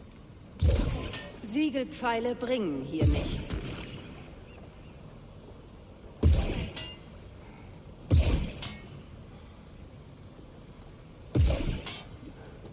Ah, okay, Leute, mir ist das... Ganz ehrlich, das ist mir jetzt zu blöd. Ehrlich, das ist mir jetzt wirklich zu blöd. Das ist mir jetzt einfach zu blöd. Ich war jetzt einfach... Wir machen jetzt Content. Das ist mir, ganz ehrlich, das ist mir jetzt so zu dumm, dass ich mir da jetzt jedes Mal 20 Minuten am Kopf zerbrich, wie ich da die scheiß Pfeile abbringen muss. Also das ist mir jetzt entschieden zu dumm. Das sage ich jetzt ganz einfach, wie es ist. Also das hätte man... Also das hätte man wirklich... Das ist jetzt der erste negative Kritikpunkt, den ich an das Spiel habe. Das hätte man wirklich ein bisschen sinnvoller lösen können. Hinter dir, Kratos! Ja, der ist groß. Nein, ich bin nicht salzig. Alles gut. Alles gut, aber mir ist das jetzt einfach zu dumm, dass ich meine ganze On-Stream-Zeit dafür verscheißt, dass ich jetzt da mit Rätseln, mit Rätseln sage ich, dass ich dort spekuliere, wie jetzt wann wo am besten die Dinger da hinkehren.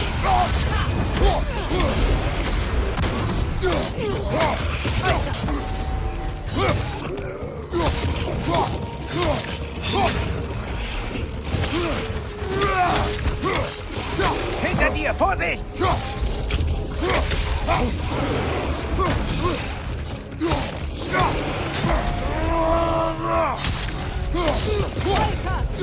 Rechte Seite, Bruder! Die haben bei ganz schön zintig da, die zwei. Nicht nur Mosch. Hinter dir, pass auf! Gib mir Ruhe jetzt da.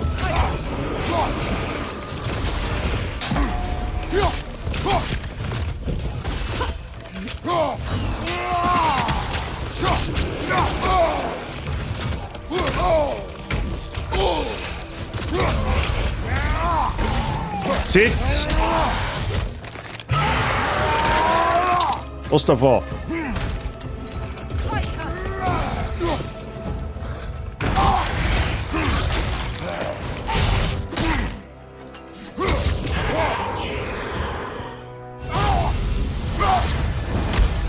So. Für das haben wir da zum Zusammenzipfeln und nicht zum Rätsel lösen. Oder zum Runentruhen aufbrechen. Keine Ahnung.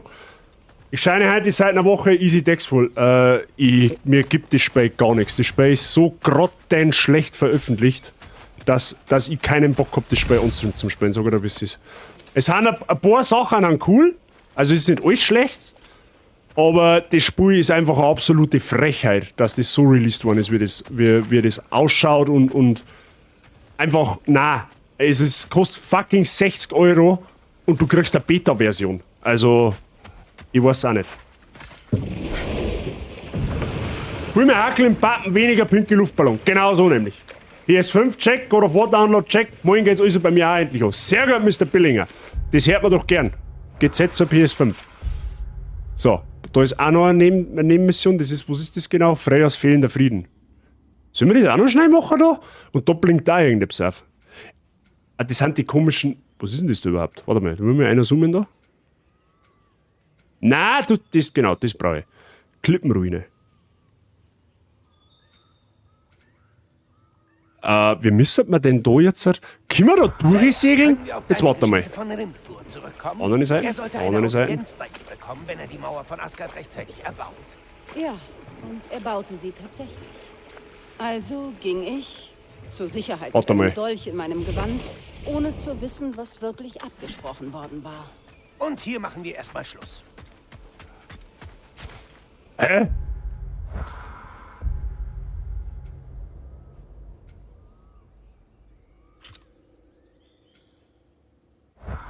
Okay. Lul.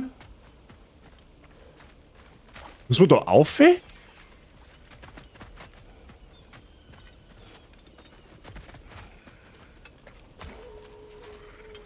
Die Mission ist nicht mehr weit, die war da dahinter irgendwo, aber...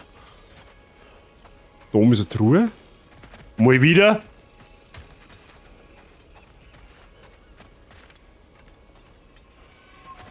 Warte mal, kann man da? Kann man da? Okay, kann man nicht. Ah, sechstes da. Ich hab gewusst, da muss irgendwie, müsste da irgendwie Weißt aufgehen. du, warum ich in jener Nacht gegangen bin? Ich ahne es. Er hat mir gezeigt, wer er wirklich ist. Odin wollte, dass ich ihn mit einem Schutzzauber belege. Der, den ich bei meinem Sohn benutzt habe. Ja, schau her, da wird's Aber recht. so wie es ihn verrückt machte, lehnte ich ab. Er war wütend und warf alles, was er finden konnte. Da. Das ist ja legit. Da, das krieg sogar ich noch hin. Niemand hätte so leben können, Majestät.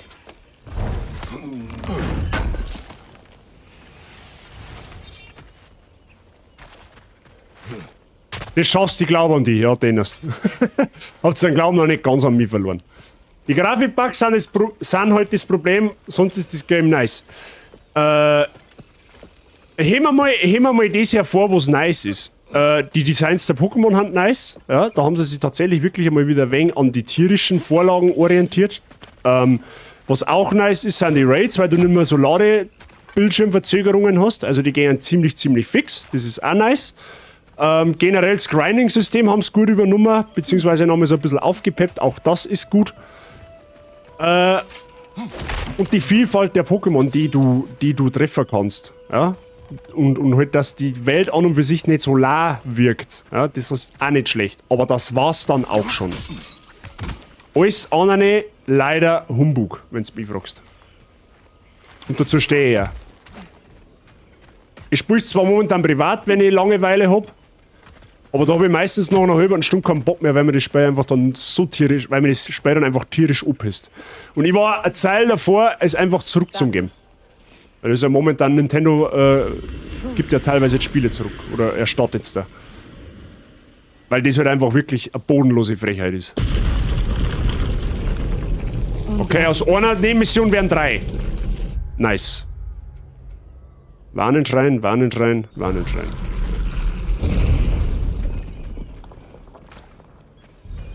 Hescher. Natürlich. Oha. Die schaut mich so, wie wenn wir da vielleicht noch nicht her so hören. Aber gut, das werden wir jetzt gleich feststellen. Was ist dieser Seelenfresser? Ach, da hinten!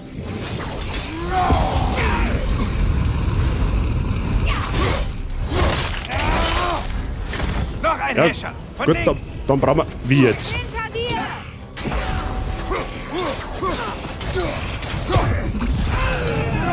Ja, hey, für einen Schuh.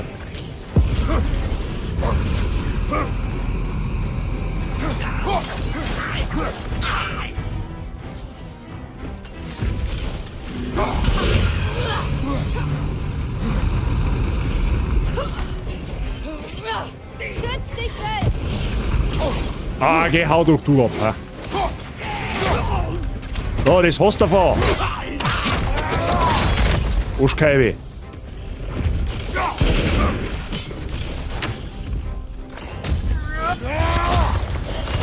Okay, der ist nicht overpowered. Zumindest wirkt er gerade so.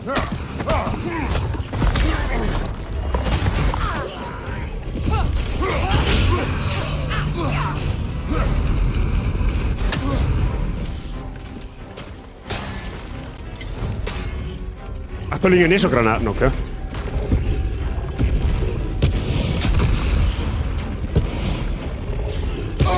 Au.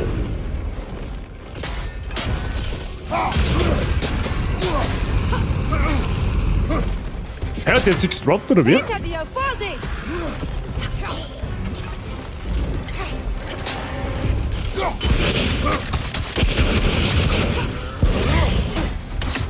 Vorsicht! Von hinten! Ja, von hinten, der soll mir mal schlecken.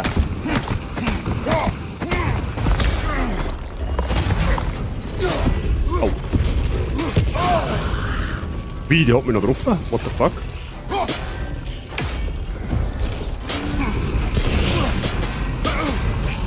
Er ist instabil! Zurück! Das ist gut, dass er instabil ist.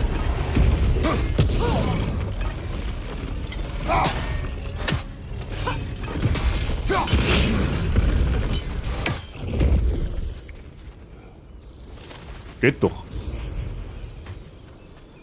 Dieser Ort war einmal heilig.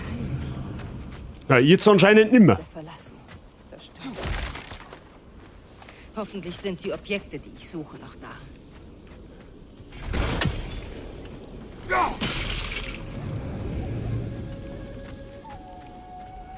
Okay. Oh, da ist noch was.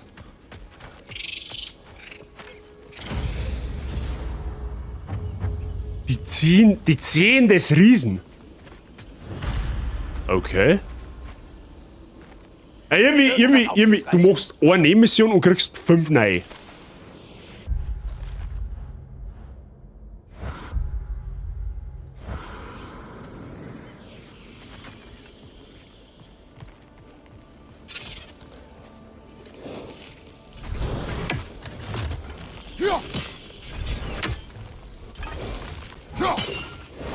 Hä?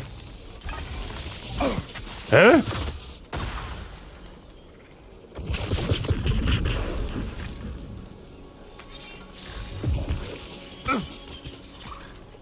Ach Gott. Ah, das ist... Ach so, warte mal. Ja, okay, das...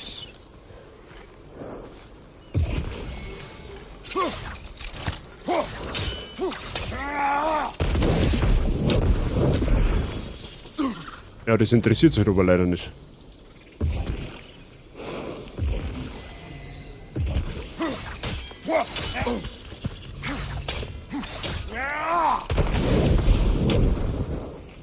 Ja, das interessiert sich irgendwie leider nicht. Kratos, ich sehe etwas. Ja, dann schieß los.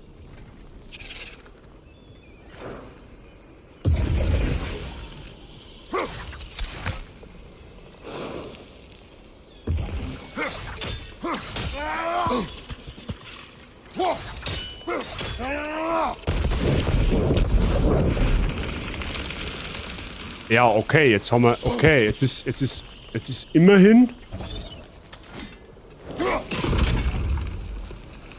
Der erste Brückenteil hier, aber sonst... Wie die Blärme da weggeht, I don't know.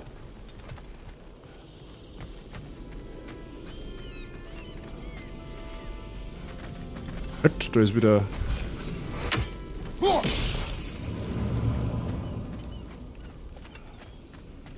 Sollen wir da schauen?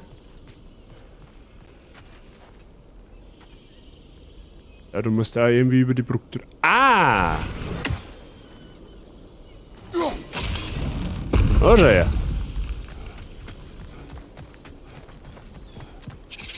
Du kannst mir am Arschlecken da Ich drin. möchte so vieles an diesem Tag ändern. Wenn ich nur die Zeichen gesehen hätte. Da muss irgendwo... Vorsicht, links! Au! Da muss irgendwo der Mutterkern sein. Da oben ist er, Mann. Ja, da ist er das.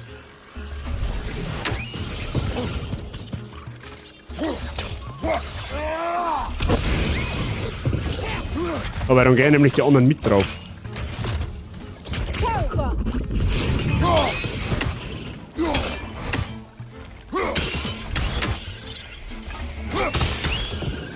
Oh, hat sie schon.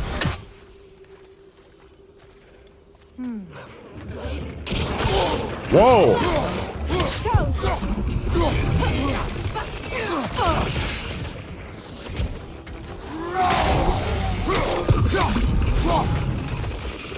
bleibt einfach eiskühl in der Explosion stehen.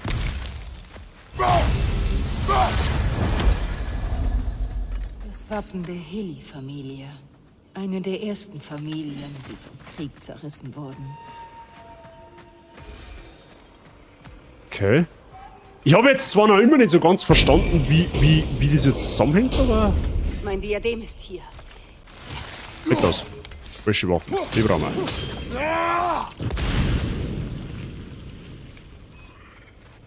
Oh, was ist das?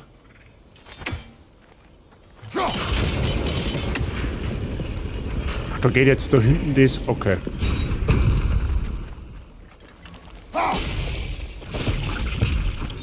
Es ist auf dem Sockel, bei der Galerie. Was ist auf dem Sockel? Diese Kreaturen weg.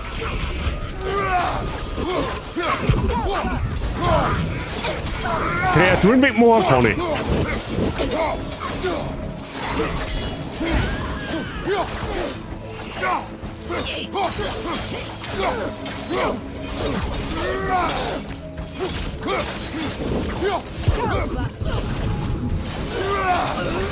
Ja, passt. Perfekt.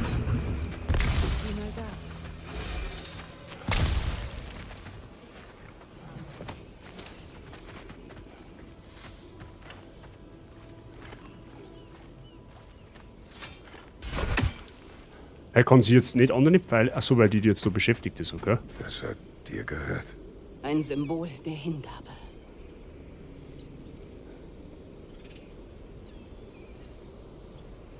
Nach der Zeremonie ließ er jede Woche ein neues anfertigen. Und jetzt ist sie. Jedes schöner als das letzte. Er hörte auf, als ich mich weigerte, ihm die alte Magie zu lehren. Mein Volk hat mir auch Geschenke geschickt, damit ich mein Zuhause nicht vergesse. Aber nach der Geburt meines Sohnes hörten auch sie. Achso, die hängen jetzt... Ach so, okay, ja gut. Die hängen quasi jetzt miteinander zusammen, mehr oder weniger. Das heißt, es gibt quasi jetzt für jeden Ding einen eigenen Aufgang. Was müsste da hinten nur etwas geben? Irgendwo. Ja, hinter dir. Was ist? Wo? Wer denn?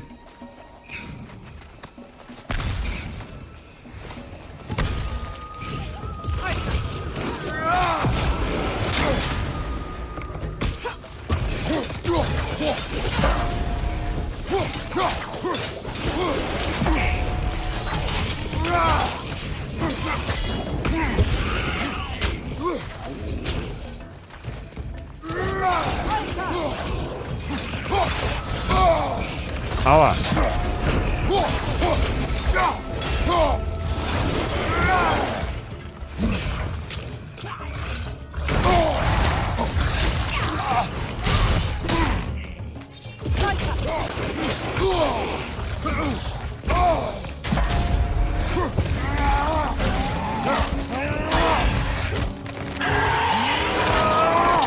Sehr schön, ober mit dem Kiefer. Braucht kein Mensch nicht.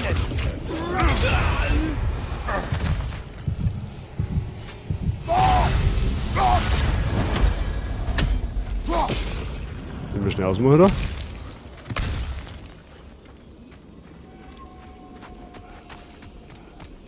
So.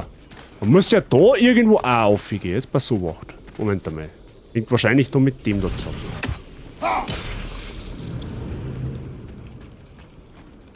Irgendwo. Mal schauen.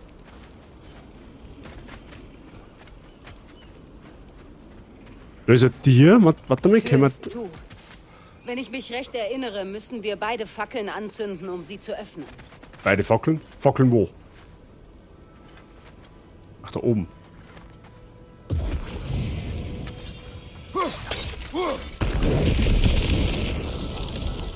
Das ist ein mystisches Feuer. Die Flammen sind kurzlebig.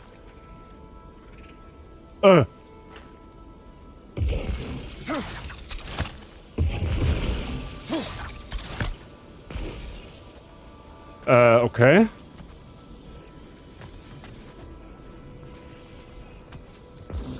Brauchen wir jetzt praktisch auch wieder irgendeine so Verbindung, oder wie sage ich das?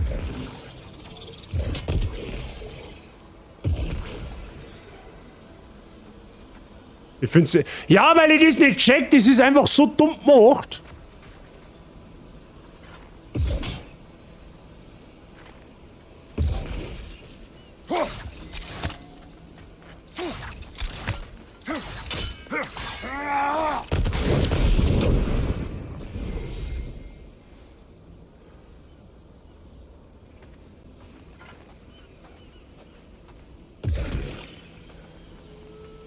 Ja, das muss ja irgendwie zeitgleich dann gehen, oder nicht?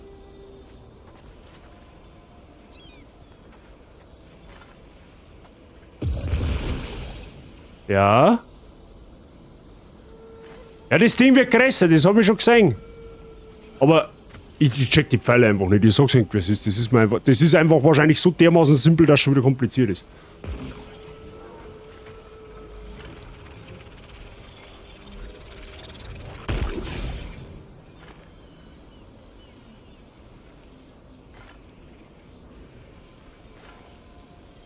Also geht dann der da auch weg, irgendwann? 3 große Kugeln und dann... Hä?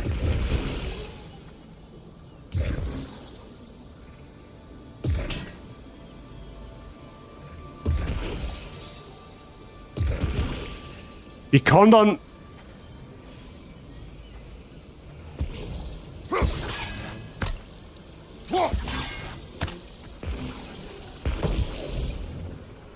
Ja, Moment einmal, ich hätte gemeint, ich kann dann nur...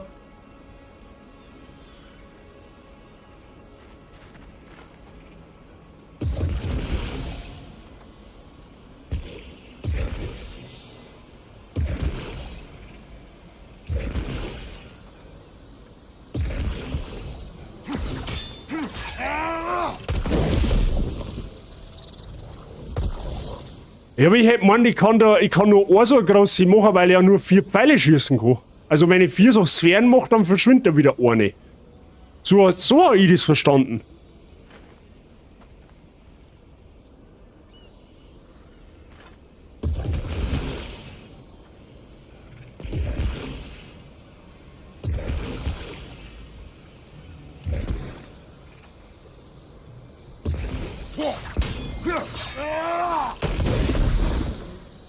Ja, das bringt doch... Hä, aber das verteilt sich ja wieder nicht.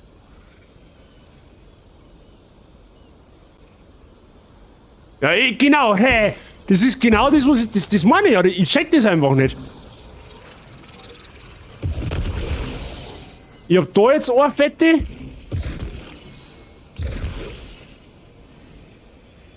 Und da jetzt eine. Und dann in der Mitte noch eine, dass du eine Verbindung hast. So, und dann das anzünden, was jetzt irgendwie auch nicht geht.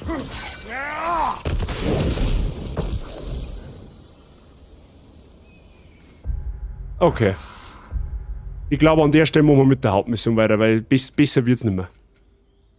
Besser wird das nicht mehr. Muss ich jetzt da komplett zurückfahren, oder was?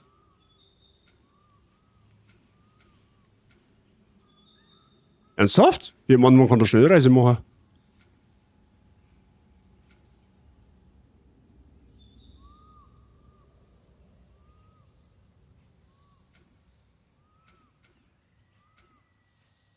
Ja, musst, weil der Weg dahinter weitergegangen hat. Schnellreise nur an Toren. Okay, dann müssen wir da praktisch her.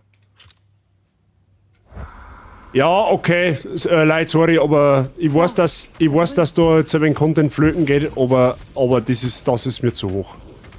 Das ist mir leider einfach zu hoch. Das scheint sehr simpel gelöst, also sehr simpel gedacht zu sein, aber das ist so dermaßen simpel, dass für mich kompliziert wird.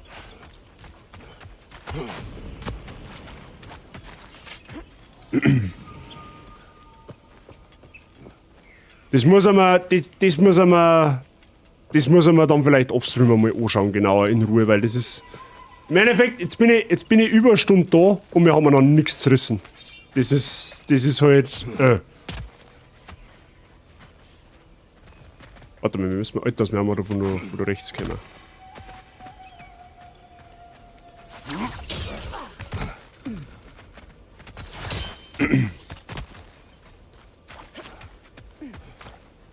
Aber das muss ich mal in einer ruhigen Minute einmal anschauen, weil das für jetzt für den Stream, das ist gerade kacke.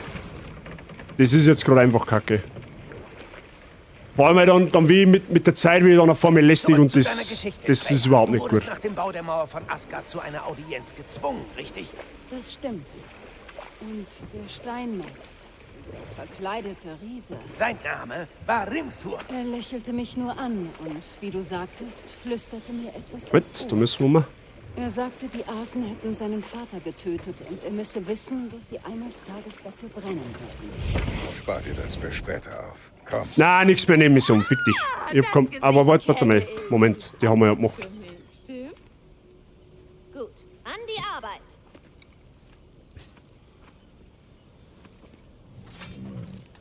Hier. Oh, schön. Ja, wenigstens die haben wir. Helka will diese Kugel schon den ganzen Winter zurückhaben. Ist ihr Lieblingsspielzeug. Was? Hä? So, wenn ihr jetzt den Rest meines Rüstungssets da draußen findet, repariere ich es für euch. Sogar ohne Bezahlung. Oh, eigentlich kann das jeder Zwerg. Ich dachte aber, wenn ihr das wüsstet, würdet ihr mir meine Kugel nicht bringen. Nichts für ungut. Gut, dass du so vorsichtig warst. Das ist ein Schweinebärhund. Ja, das ist irgendwie so eine Mischung aus Sau und weiß ich nicht, französische Bulldogge, ich weiß Und nicht. das war es auch fast. Lach nicht. Das fällt mir schwer, Bruder. Versuch's. Schon gut. Schon gut. Ja, und du hast das Spielzeug gehört. Mhm, die Rüstung kannst du sich aber selber suchen.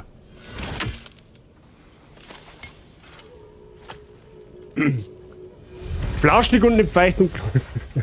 Vielleicht ist das Hefe, von dem Soli geschmatzt haben, ne? Wer weiß, vielleicht ist es Weiterentwicklung, das kann natürlich auch möglich sein. Wobei die Rüstung gut ist, die kann sie sich trotzdem selber suchen. Die kann sie sich trotzdem selber suchen, zumindest heute.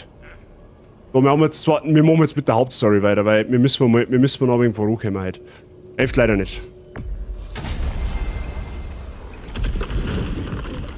Die erste auf Level 5, wo ich gefunden habe, aber wie du möchtest. Ganz ehrlich, mit Nebenmissionen reicht's mir halt. Ich wollte eigentlich halt ganz anders. Ich hätte mir das halt ganz anders vorgestellt gehabt, aber das ist jetzt einfach nur lästig. Er wird mir sagen, wo er war. Das ist mein Vorgehen. Ah, die klassische Sparta-Diplomatie. Moment. Odin hat ihn nach Asgard eingeladen und dann ist er 2 Tage lang verschwunden? Genau. Aber der Junge weiß es doch sicher besser als... Unterschätze nicht die Überzeugungskraft von Odin. Er setzte meinem Sohn Lügen in den Kopf. Warum sollte er das bei deinem nicht auch versuchen? Hä? Achso, das wird ich gerade sagen.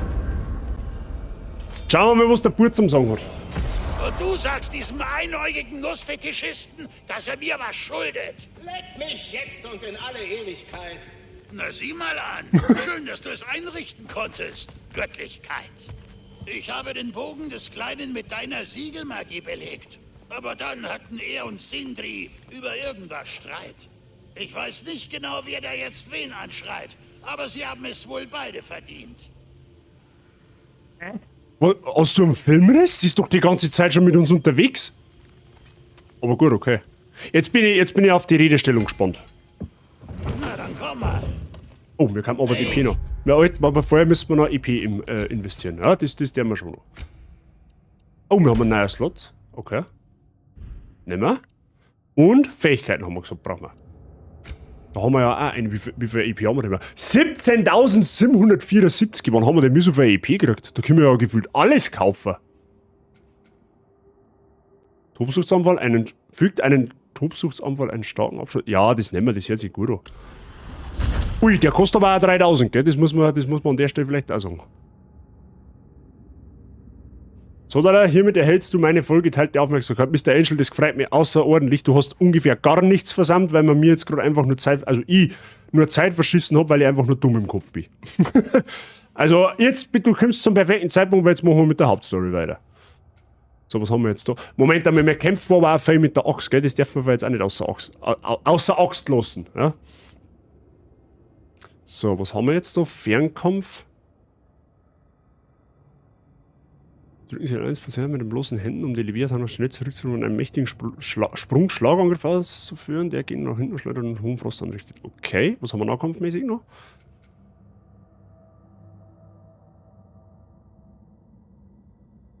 Ja, das hört sich gut an. Wechseln Sie eine Kampfhalte durch eine kurze Pause und einen Angriff mit Leviathan-Axt. Ja, okay, das ist komisch. Das hört sich gut an, weil wir die Axt relativ oft werfen und für Technik nehmen wir auch noch wegen mit. Das heißt, wir haben noch ein bisschen was für die Chaosklingen über. Kostet 1500. Nehmen wir jetzt einmal mit.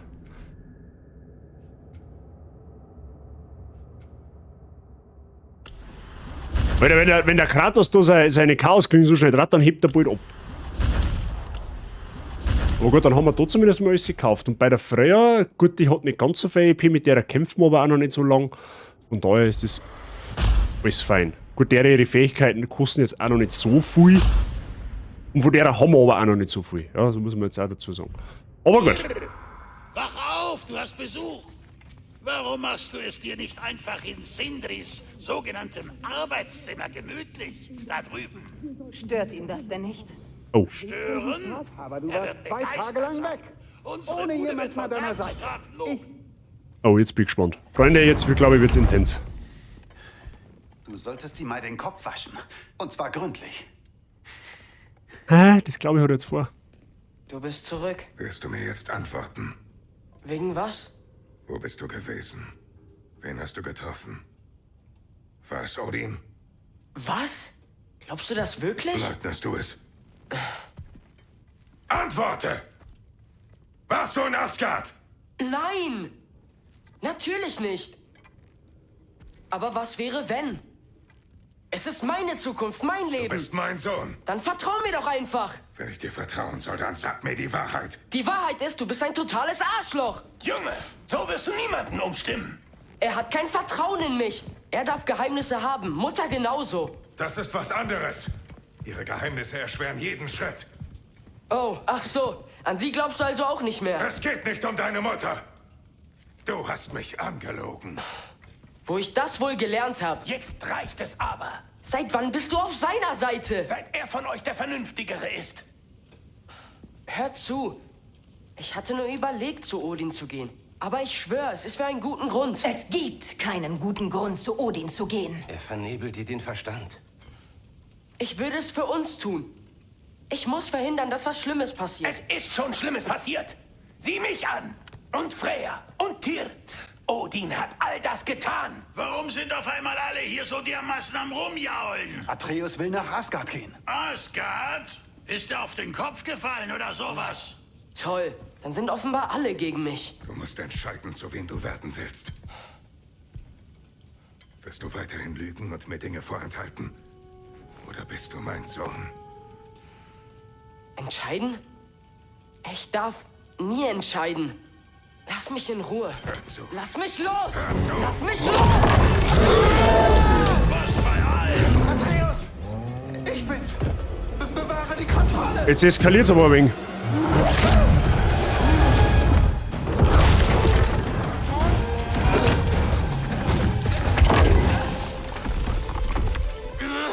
Komm schon!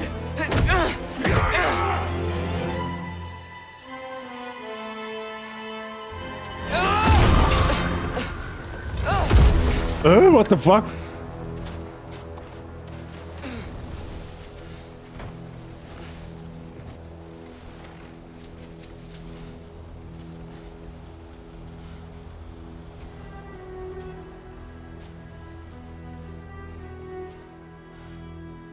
Toll.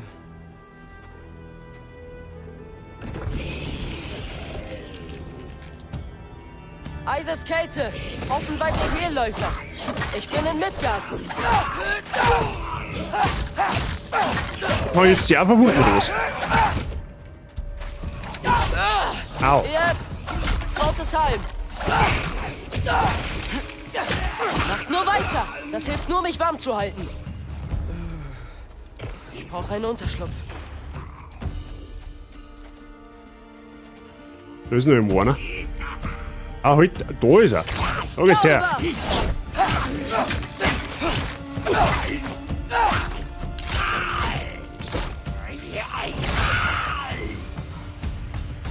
Ja, okay, es ist ungefähr komplett gar nicht eskaliert, Kappa. Also ohne Scheiß, wo er zum Kratos sagt, du Arschloch, hätte ich jetzt ohne Scheiß kurz mal, der zückt statt der Tür seine Chaosklingenvierer, ohne Witz. Da war ich wirklich so kurz davor, dass ich meine, jetzt meine ich, hat dein letztes Stündel geschlagen, Frichterl. Der wird, also ohne Scheiß, der Atreus wird richtig respektlos mittlerweile. Der war ja im ersten Teil, oder im, ne? im Vorgänger. Der war ja im Vorgänger teilweise schon so aufmüpfig, aber jetzt mittlerweile nimmt das Züge an, da wo man eigentlich schon fürchten muss, dass... Also, es wirkt jetzt gerade für mich so, dass der eigentliche Bösewicht eventuell sogar der Atreus werden kann. Ja? Also, hoffe ich jetzt natürlich nicht, aber so wie der da gerade abgegangen ist, weil gefühlt, also was heißt gefühlt, es ist ja eine Tatsache, es ist ja jeder gegen ihn. Nicht, weil er jetzt irgendwie, weiß ich nicht, weil er jetzt irgendwie ein kleiner Bub ist, sondern weil halt scheinbar die Taten vom Odin auf Tatsachen beruhen, was halt passiert ist. So mäßig. Ich hab's jetzt richtig interessant gefunden, dass der Türwart mit seiner Suppe beschäftigt. Also das finde ich auch wegen einer komischen Darstellung von einem Kriegsgott, von einem ehemaligen, dass der den ganzen Tag nur am Suppenkegeln ist. Aber okay, das ist jetzt einmal ein Nebeneffekt. Aber was halt ich richtig interessant gefunden habe, das war halt, dass der Mimir auch scheinbar richtig, der kann zintig werden. Der kann richtig zintig werden. Der hätte ihm jetzt... Ja, schon, glaube ich, wenn er die Möglichkeiten hätte, dann hätte er ihm, glaube ich, das Hype runtergehauen. So. Oder, ne? So Erziehungswatschen geben, praktisch. Aber darf man heutzutage nicht mehr sagen, da bist du gleich aus sonst was hingestellt. Dinger! Wann wurde es hier so schlimm?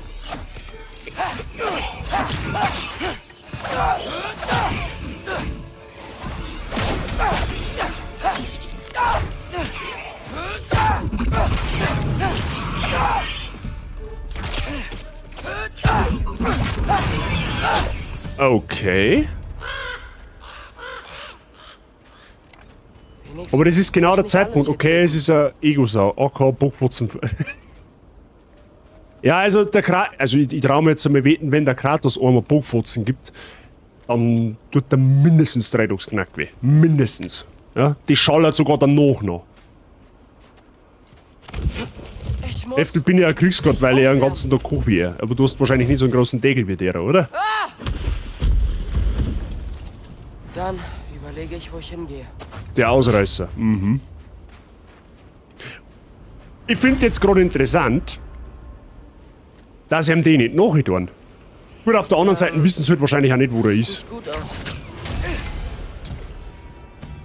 Geister lenken, Was ist das denn? Runenpfeil ab. Geist? Ah, okay, den kann man nur.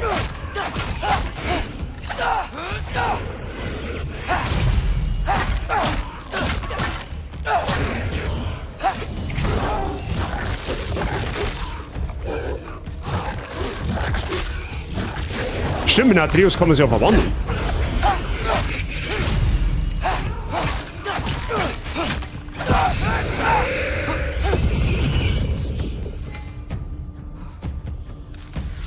Was willst du von mir? Sauber!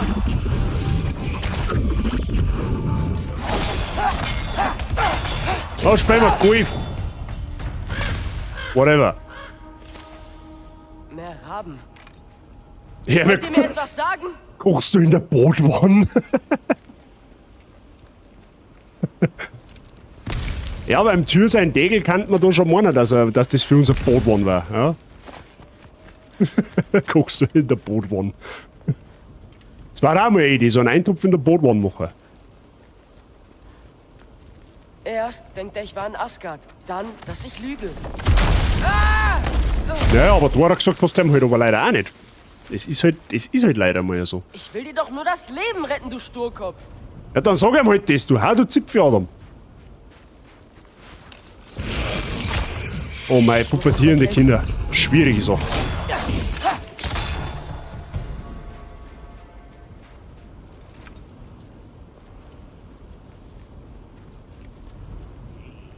Wie er da umspazieren geht da mit seinem Schädel.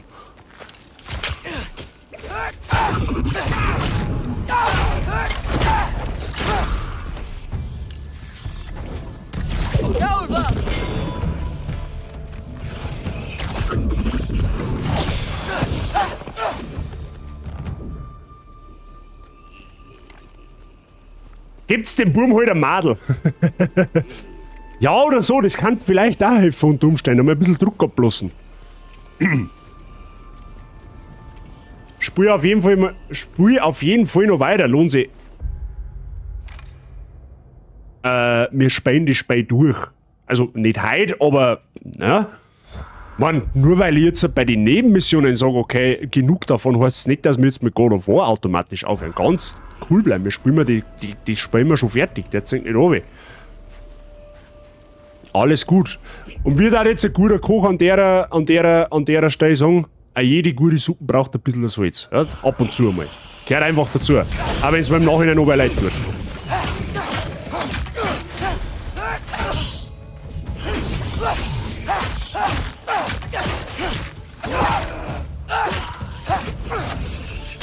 Galva!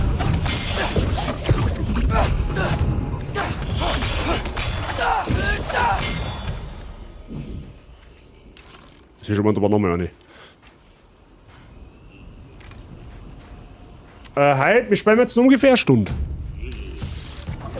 Galva!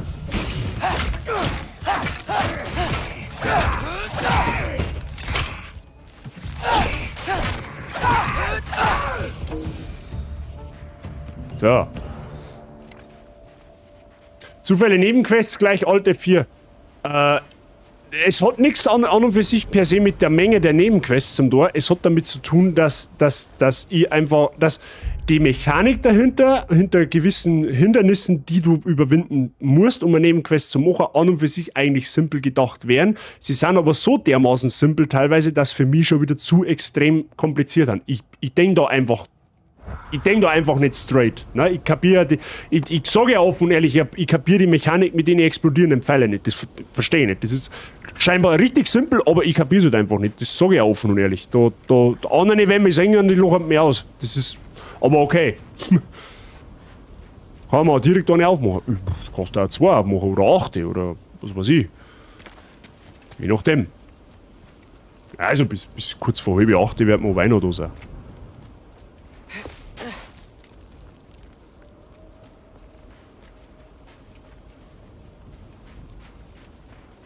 Oh, der ist ein wenig dicker.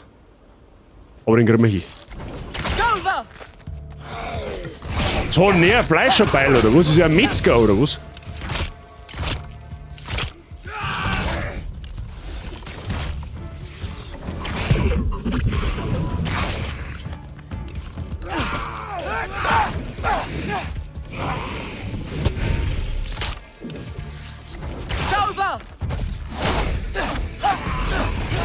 Au.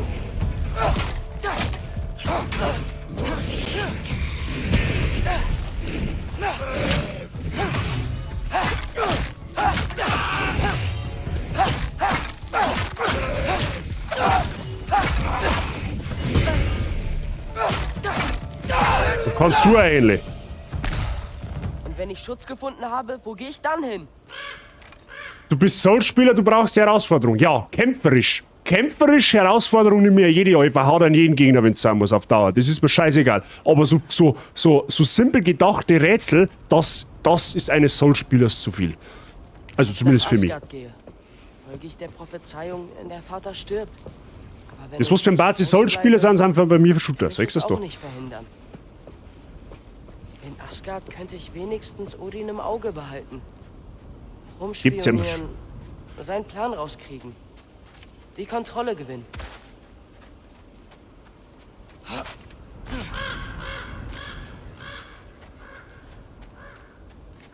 Wie mache ich hier was vor? Ich kann nicht nach Asgard. Eins versus eins auf die 2 ohne Schubsen. Gern? Dafür habe ich die. Moment, sind das rote Blätter? Freyas Haus? Ein der Zuflucht, okay. Oh, nein. Ihr Haus ist ein Baum, oder was? Shauli? Nein! Ach, das ist die Schildkröten! Bitte! Bitte! Shauli! Du schreist ihm ins Auge und nicht ins Ohr, das ist doch hoffentlich bewusst.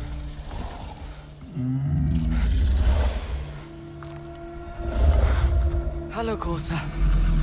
Ich bin jetzt hier. Keine Sorge. Ich muss dich aufwärmen.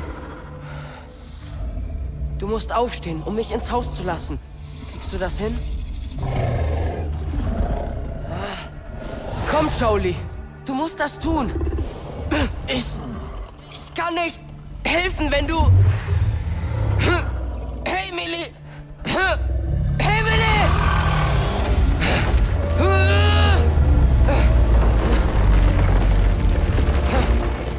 Gut, ganz brav. Macht Sinn, dass das Haus immer nur lebt. Okay. Was für ein Chaos. Hä? Wie jetzt? Ich Da ist weiß, er. Kumpel. Ich weiß. Es ist kalt hier. Das Fenster muss zu, bevor ich mich umschaue. Fenster wo? Ach, da hinten. Also das Fenster soll man zumachen, aber dass das ungefähr 3-mal so groß ist und da ungefähr jeder... Achso, halt das, da ist eine Magiebarriere. Okay, halt schon mal, ich hab nichts gesagt. Alles gut. Hat Freya nicht nach dir gesehen? Stimmt. Zu beschäftigt, uns zu jagen.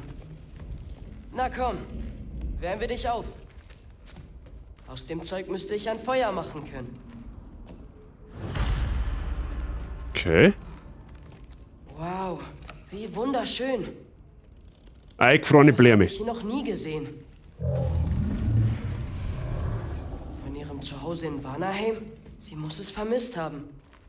Ah, wenn du wüsstest. Valkyrenrüstung. Gehört sie zu den Flügeln an der Wand? Von ihrer Freundin? Was wohl mit ihr ist? Ist ein bisschen lower. Gehörte das Baldur? Wie Aber Vater ganz schön wohl ihre neugierig. Vergebung erlangt hat. Sehr gut, gerade zum Rauchen oder Rado. Perfekt. Oh, das ist ein Schon gut, Bier. Kumpel. Schon gut. Ich wärme dich auf. Ja, jetzt halt. Unfassbar, dass sie nie wieder nach ihrem Haus gesehen hat. Und nach dir. Das ist keine Entschuldigung.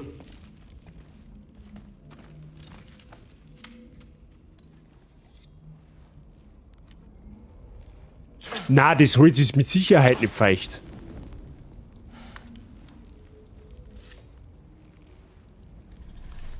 Ist ja nur der Schnee drauf.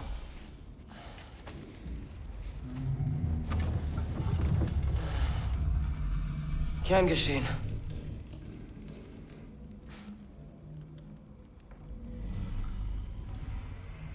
Wo gehe ich jetzt hin? Ich kann nicht bleiben. Vater darf nicht auch noch sterben. Irgendetwas muss ich doch tun können.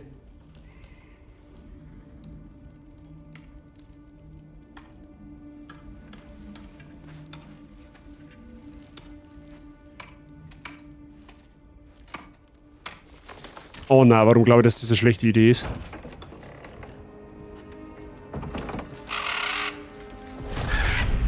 Ist schon gut, Kumpel. Hä, das ist doch ein Odin sein Rabe, oder? Ich glaube, er will zu mir. Alles wird gut. Glaube ich. Herr Federknädel!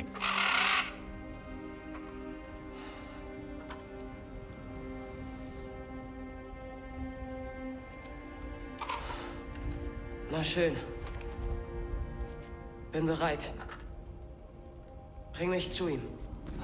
Oh no!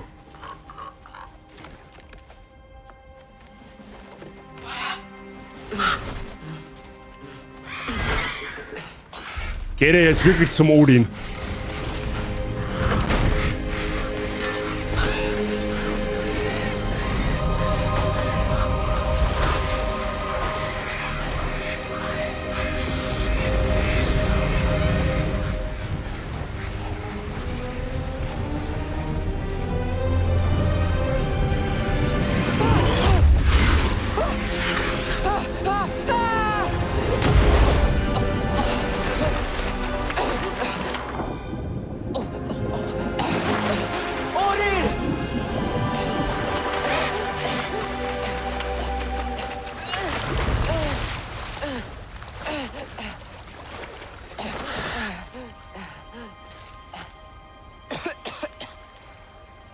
Wir müssen jetzt rein theoretisch in Asgard sein. Right? Du hast auf alle Fälle die Brücke vom Hätte ich mal schwimmen gelernt. wie heißt das? Heißt die Sternenbrücke, Regenbogenbrücke? Ich weiß nicht mehr. Da ist doch irgendwie, da sitzt doch irgendwo der Heimdall dann. Das ist doch dann das komische, der Bifröst. Ja, genau. So. Hallo? Okay. Freunde, wer mag da. Aussicht? Odin? Vogel. Ist das Asgard? Hey, warte! Schaut schon geil aus, leck mich am Arsch. Buff.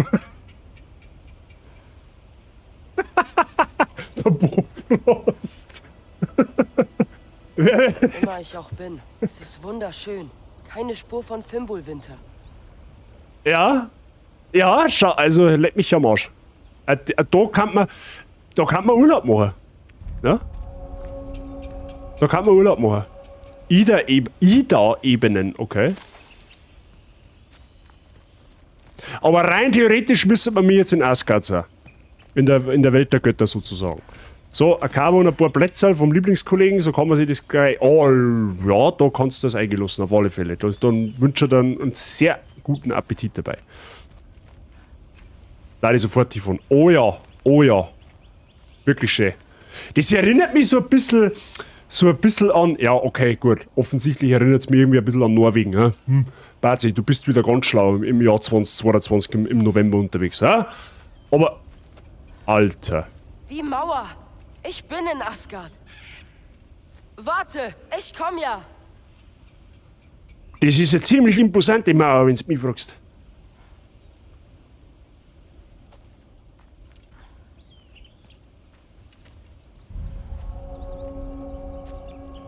Rimturs Mauer. Das ist was. Ja, das ist God of War. Ja? So, das ist ganz noch mein Geschmack. Ah, da rotzen schon wieder irgendwelche Viecher umeinander. Ja, toll. Da ist eine Truhe. Erst einmal haben wir die Truhe zusammen. Wie kommst du jetzt da gerade auf Norwegen? Ich hab keine Ahnung. Was bist du für einer?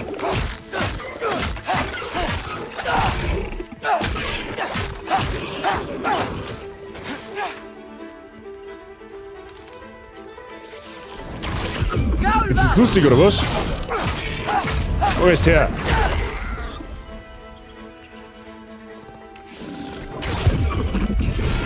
Hey Odin, ich sollte doch in Asgard willkommen sein. Ja, merkst du was, Brudi? Galva!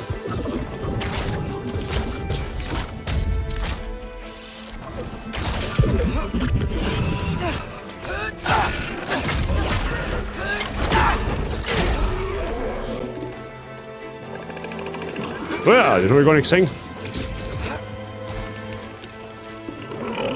Halt, Start erst. Hervaita! Ah, genau, wie auch immer.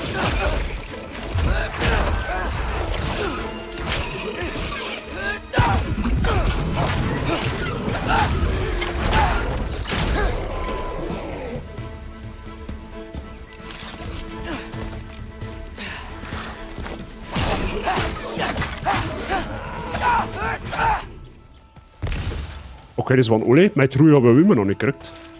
Oder? Aber hey, ich war lecker, bis so Brain AFK. Ja, doch, die habe ich schon. Nein, habe ich noch nicht. Ha! Zur Mauer.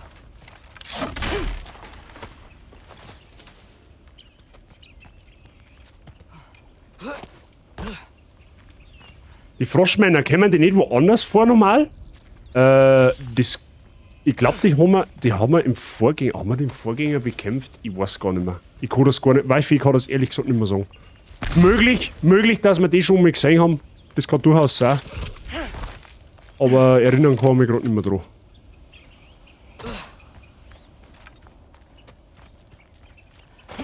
Den Monkeys hat es damals schon gegeben. Alles findet seinen Ursprung in God of War. Wirklich alles. Musstest du mich hier lang führen?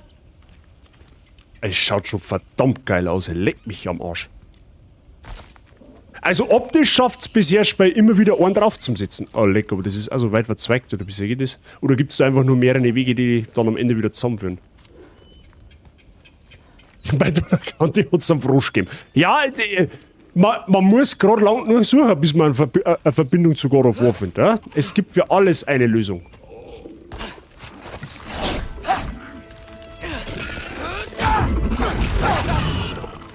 Speiben kann er auch ganz gut, der Frosch.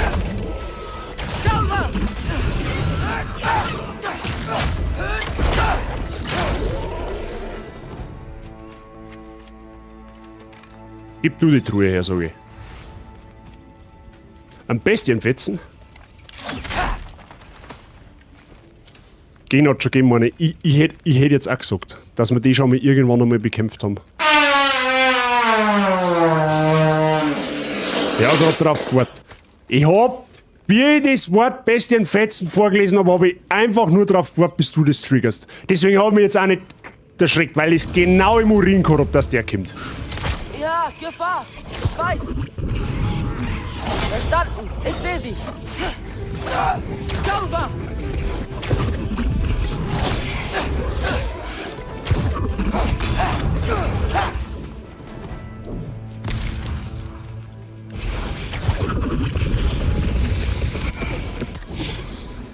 Das Verrückteste, was ich je gemacht habe. Aber wenn ich sofort das Schicksal ändern kann? Hey, so. Vogel! Wo Vogel! bist du hin? Warte, ich komme! Ich muss nur da durchkommen.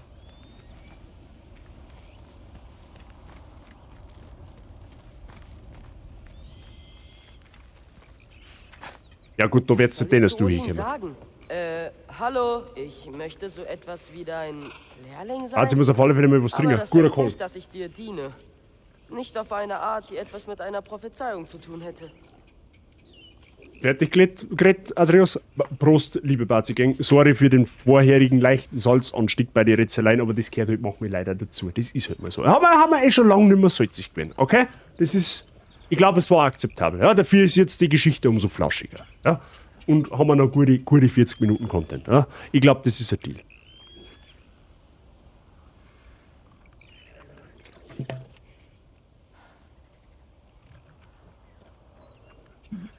Und abgesehen davon, merci fürs Dasein und merci fürs Zuschauen an der Stelle. Auch alle Neuen sind herzlich willkommen. So, was haben wir jetzt da? Hunterl, ja, okay. Was ist denn das, eine Mischung aus Huhn und Faul hier, oder was?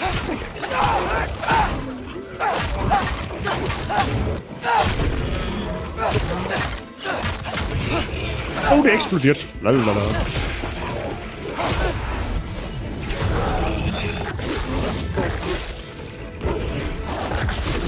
Ich reiß sie in der Mitte auseinander. Wie Arsch und Hirn.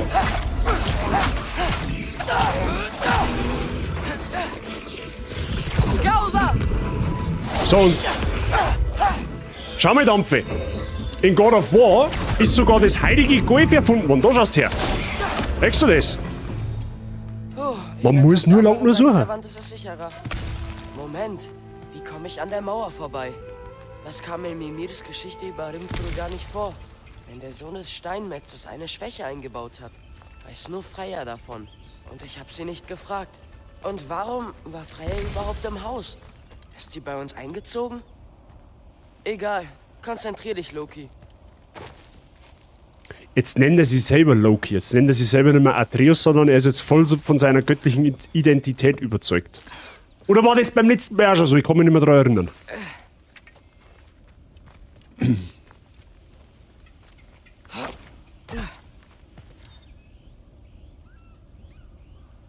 Polyviecher haben schon, ja.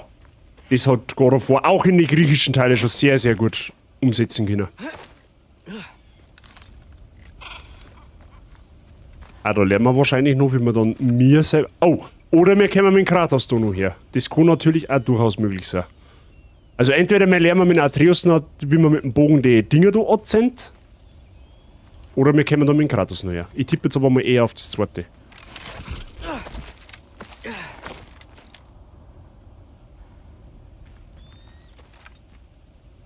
Ist schon schön da. Kann man nichts sagen. Vater würde das mit seinen Klingen wegbrennen. Was kann ich machen? Ah, Vielleicht hilft mir die Siegelmagie auf meinem Bogen. Was sagte Brock? Wenn ich die Dorn mit dem Feuer anzünden könnte. Na, beides noch nicht. Herbert, lass es noch offen. Ein Fichterlicher Wunsch geben, dann muss ich mir später oder morgen mal mit dir zusammenschreiben, machen wir eventuell am Wochenende. Marshall hat zwar, sie ist noch am Überlegen, was für einen Sound das nimmt. Also lass das noch offen, bitte. Erst abziehen, wenn beides erledigt ist.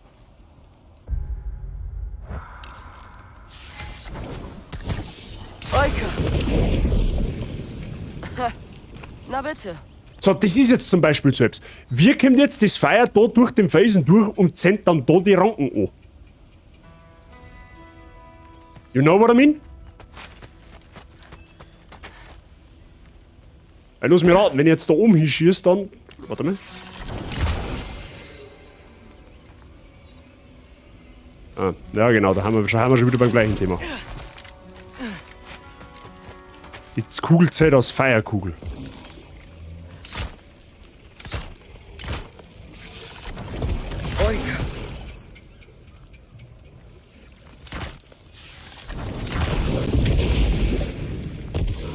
Okay, das hat sogar gelangt. Okay, nice.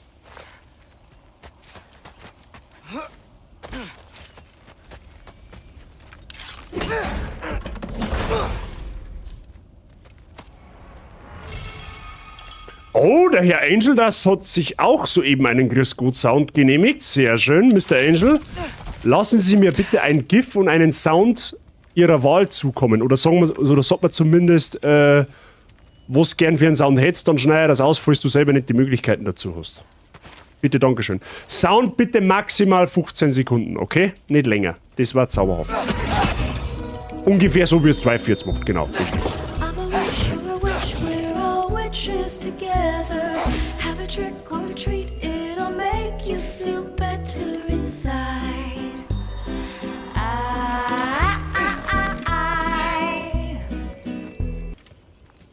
Macht doch nix. Moment mal. Das klingt nach Menschen. Und mich triggert das, wenn das bei den Belohnungen.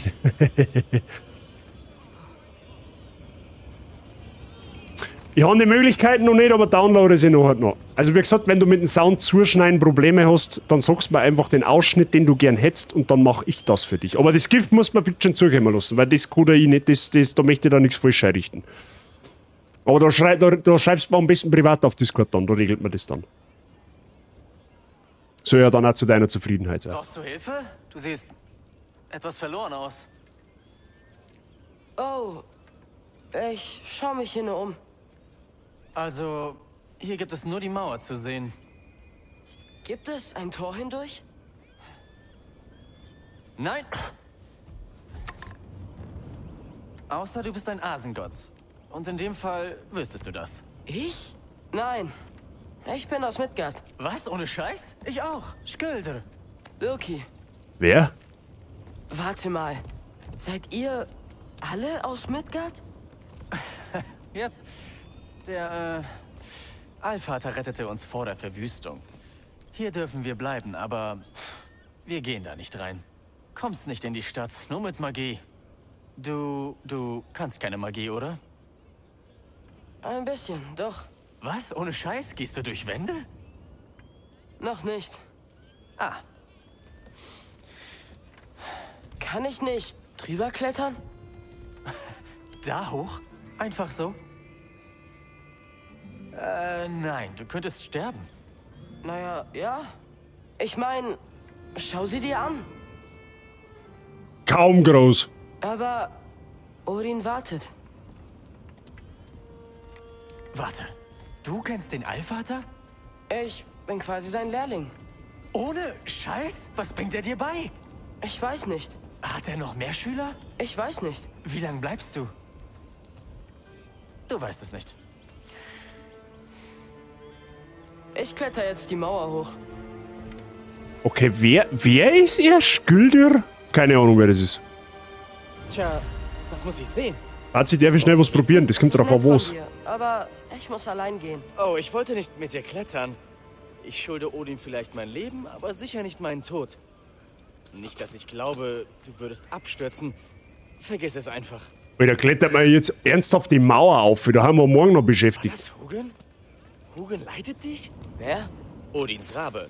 Du weißt schon, Hugin und Munin? Er kann dich gut führen, obwohl er sich mit Klettern wahrscheinlich nicht so auskennt. Obst du was triggern kannst? Ja, was werden da wieder kommen? Ja, probier ruhig. Ja, okay, okay. Wie heißt der Rabe? Hugin. Okay. Tja, Loki, du scheinst ein guter Kerl zu sein. Ich hoffe, ich sehe dich nicht gleich sterben. Danke. Ich auch. Nope, Mr. Seitsching, das geht nicht. Das hätte er aber gleich sagen können, weil Du sollst nicht runterschauen, ja? Ich schau gern runter. die Willkommen-Sounds haben nur, die können nur von den Leuten getriggert werden, die, für die der Sound ist. Das Gift geht aber. Oh ja, klingt toll. Kann ich das Ja, ja, doch, das kann auch. Das kann durchaus sein. Weil das Gift selber über Triggerfire kommt. Du machst das toll. Das GIF selber kommt über Triggerfire und der Sound selber kommt über meinen Bot und dann, beim Bot ist halt der Sound angelegt nur für den Benutzer selber.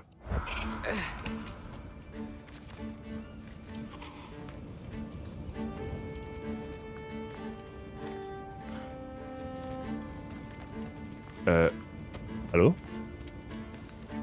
Ah.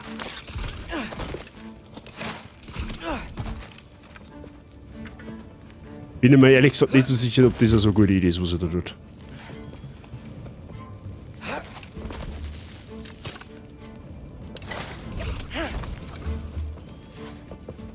Du schaffst das, Loki! Danke, Sköldir.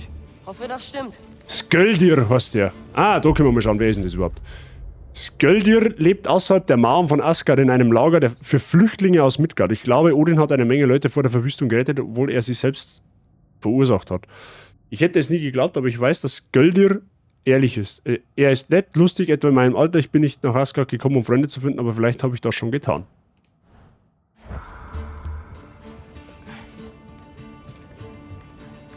Alter, jetzt genießen wir mal die Aussicht. Oh je. Kein Wunder, dass wir ihn nicht nutzen konnten. Hätte ich gewusst, dass wir vorher auf die Mauer aufsteigen.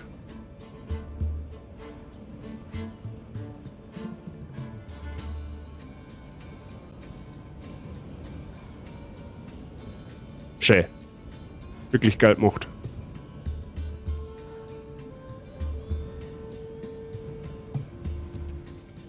Okay, Community-Urlaub wann? In Norwegen? Oder Schweden? Wo Matterhorn? Ich glaube, das besteigen wir gerade.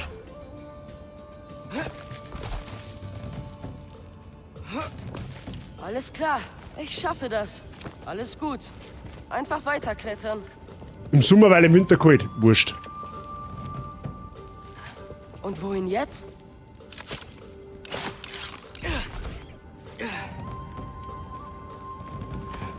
Ich glaube, im Februar, März hätte ich wieder Zeit. Hey, Hugin. Du willst dir die Zeit nicht mit deiner Geschichte vertreiben, oder? Ja, dachte ich mir schon, dass du das sagst. Loki, kannst du bitte einmal übersetzen für die Leute, die nicht die altnordische Sprache sprechen? Ein Geist? Hier oben? Oike! Au. Was bist du, ein Gengar in Menschenform, oder was?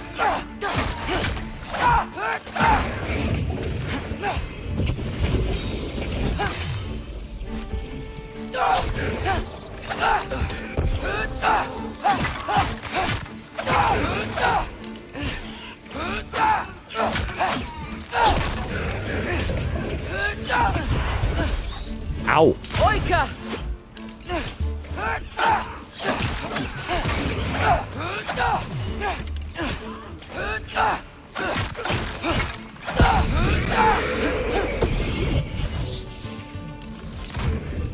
Gut, dann spielen wir eben Golf. Da geht Stress mit.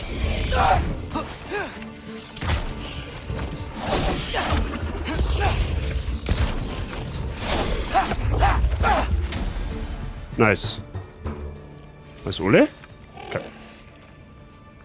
Ja, ich komme. Holen wir die Kette runter.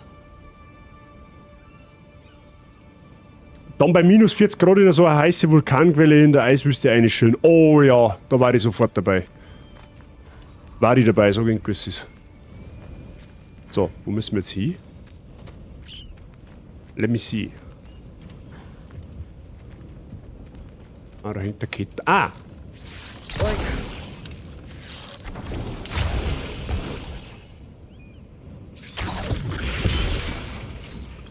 Ah, jetzt wird's recht. Hallo? Atreus, magst du da die da festhalten? Jetzt hat. Okay. Warum kann ich eigentlich deine Gedanken nicht hören? Es schien, als ob Odin das könnte. Das warst du in unserer Hütte, oder? Du und dein Bruder, schätze ich. Das nehme ich als Ja. Wo ist denn der Vogel überhaupt? Das drum wäre der nicht so. Oh, lecke, was meinst du, was jetzt. Man muss jetzt eigentlich einmal die ganze Kehrseiten sehen. Was meinst du, was jetzt beim Kratos und bei der Freya und die anderen abgeht, wenn die jetzt spitz kriegen, dass er in Asgard ist? Und. Ja! Ich hab das Schlimmste hinter mir. Ah, da ist er, der Hugin. Oder nicht? Ja, der hat einen Sitzen. Der ist lang gesessen, definitiv. Der hat einen Absprung nicht geschafft. Der hat einen Absacker zu viel drungen. Schön. Wirklich zauberhaft.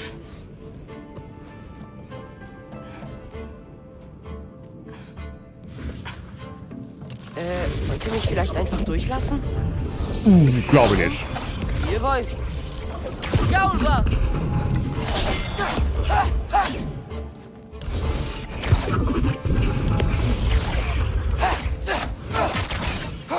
Oben mit dir, zupfte! Das ist mein Vorsprung. Gaulba!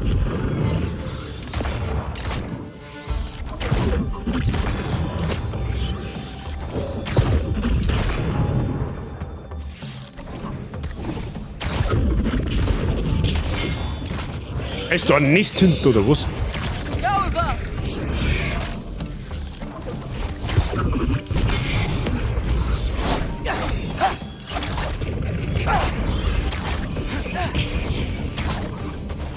Ah, da oben ist tatsächlich ein Nest. Oder? Nein.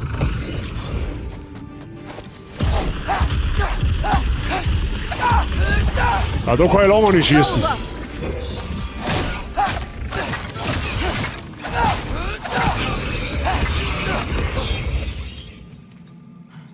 Haben wir es dann?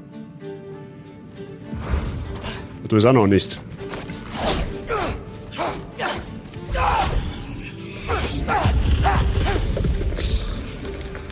Okay, jetzt haben wir es. Bringt Glück.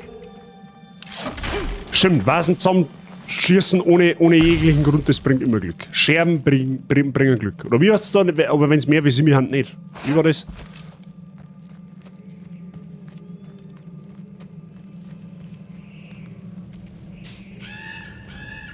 Ja, hoch. Verstanden. Ich glaube immer noch, dass so der Wrestler Sting dahinter steckt, wenn du mich fragst.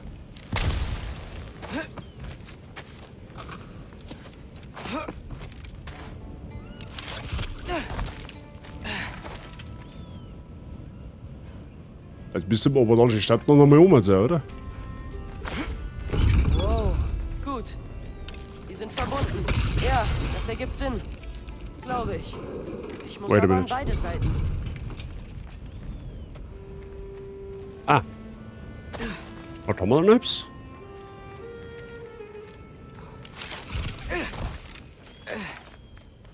Go, gut. Das könnte klappen.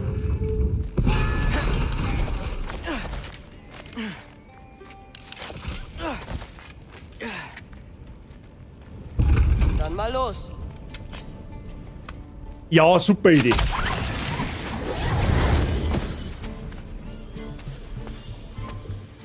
Geschafft. Ah, noch mehr Irrlichter. Sauber!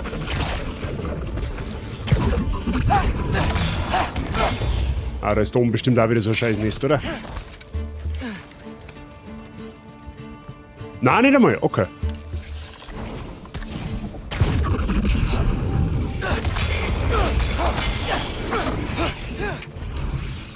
Sauber!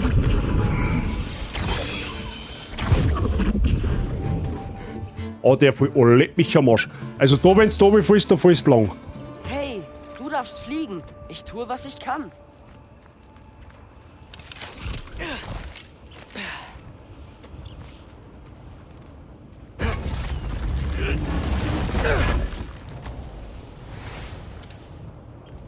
Ja, dir Holz. Okay, Zwergenstahl. Das klang für Vater unser. Mhm. Bis du unten bist, darfst du jetzt das durch haben. Vielleicht geht noch gegrüßet seist du, Maria. Ich muss noch etwas weiter klettern. Oder viel weiter.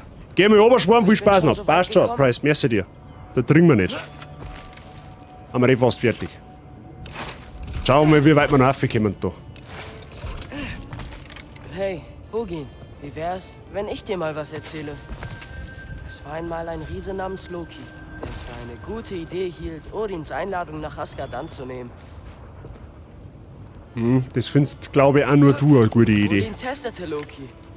Erwartete von ihm, dass er allein Rimthurs Mauer ganz hinaufklettert.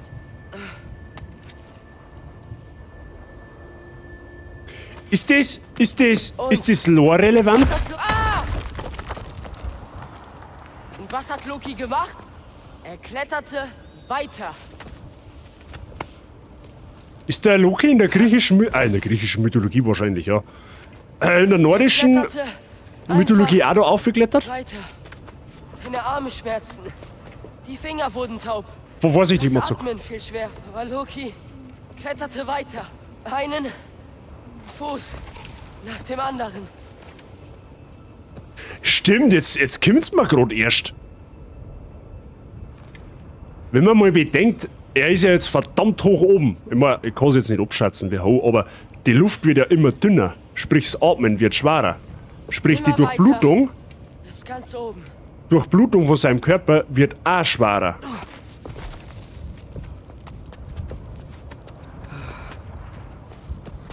Es geht nur nach oben. Es ging auch nach unten. Nach unten ging es wahrscheinlich ja schneller, aber dann bist du nicht hin. Sehr wahrscheinlich. Gut, gut. Mach weiter. Ich bin ja jetzt auf Nicht aufhören. den abschließenden Blick, wenn man auf den Blick gespannt, wenn wir auf der Mauer oben haben. Da kommt bestimmt so ein richtiger Eyecatcher noch. Ja, Weiter Resident geht's. Evil Vibes. Wie hoch soll es sein? Ja. Ich glaube, da ist der Mount Everest erfunden worden, wenn du mich fragst. Den haben sie halt dann in Himalaya umgeschoben. Ja? Der war, glaube ich, ursprünglich einmal in der nordischen Mythologie, habe ich mir gehört. Und damals war er noch nicht so verschneit. Ich schaffe das. Und nicht so schaffe das. zurückmüld. Bin fast da.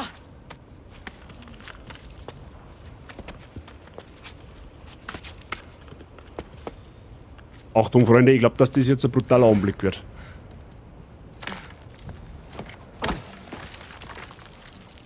Hallo.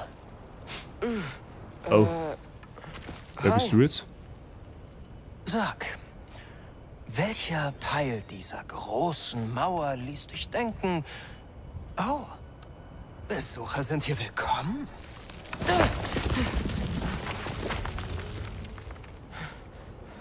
Ich wurde hierher gebeten. Von Odin. Der Allvater rief dich her? Gut.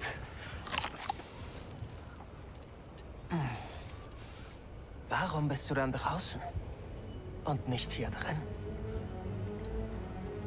Fragen wir ihn doch zusammen.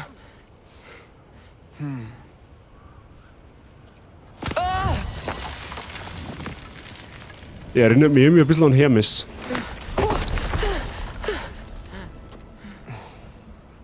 Bist du fertig? Sag, was könnte Odin, Allvater, König der Asen, von Leuten wie dir wollen? Sag schon. Das ist eine private Sache.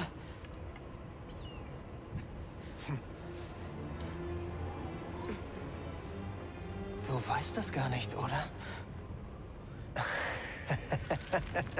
Könntest du mich hochziehen? Nein, ich denke eher nicht. Ich denke, ich lass dich fallen. Nein, nein, nein, nein, nein, nein, nein. Ja, ich lass dich fallen. Mach's gut. Halt. Weißt du, wie wütend der Allvater sein wird, wenn du seinen Gast tötest? Loki von den Jötnar?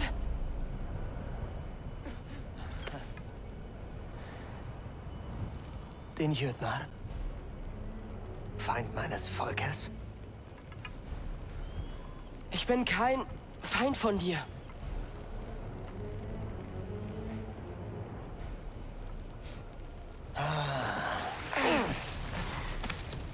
Das werde ich ja sehen. Okay, wer ist er?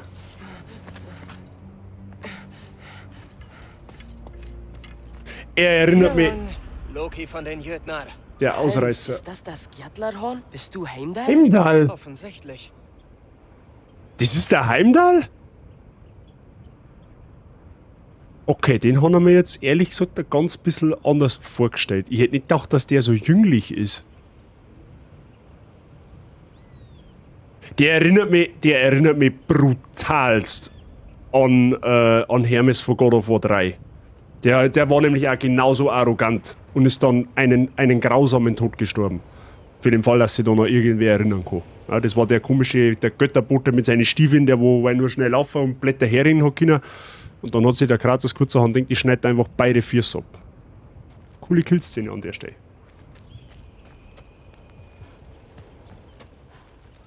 Jetzt kannst du dich an der Pracht Asgards erfreuen. Ein Okay, jetzt. seltener Anblick für Fremde. Jetzt bin ich gespannt. Was für Riesen? Klar, klau doch gleich alles, was nicht festgenagelt ist. Das wird deine Gastgeber beeindrucken. Okay. Die schaut aber jetzt aus wie so ein Slum. Ja, du wirst ein bisschen anders. Die Plattform. Der Allvater mag es nicht, wenn man ihn warten lässt. Ja, chill dein Knirschheim. Hast du schon genug gesehen? Die Meilensteine der Zivilisation in den neuen Welten beeindrucken dich nicht so. Verstehe. Oh, nein. Stell doch einfach deine Fragen. Woher weißt du, dass ich Fragen habe? Das ist mein Job. Nächste Frage. Was ist dein Job? Ich beschütze das Reich, das ich liebe, vor Ärger. Und ich mache Ärger? Kennst mich doch gar nicht. Aber ich sehe schon, dass du dich unbedingt beweisen willst. Viel zu sehr. Was wohl an einer übermächtigen Vaterfigur liegt, der du nie gerecht werden kannst. Kann sein. Ich würde auch schätzen, dass du respektlos, eingebildet und impulsiv bist. Du kennst mich gar nicht. Ich helfe Leuten. Oh, du bist hier, um Leuten zu helfen? Nein, nein. Du bist hier, um dir selbst zu helfen. Jeden zu manipulieren und zu belügen, der dich näher an dein Ziel bringt. Ich weiß, du bist jung. Du kamst wahrscheinlich in den Stimmbruch, als du die Wand hochgeklettert bist. Aber du hast eine verdrehte kleine Seele.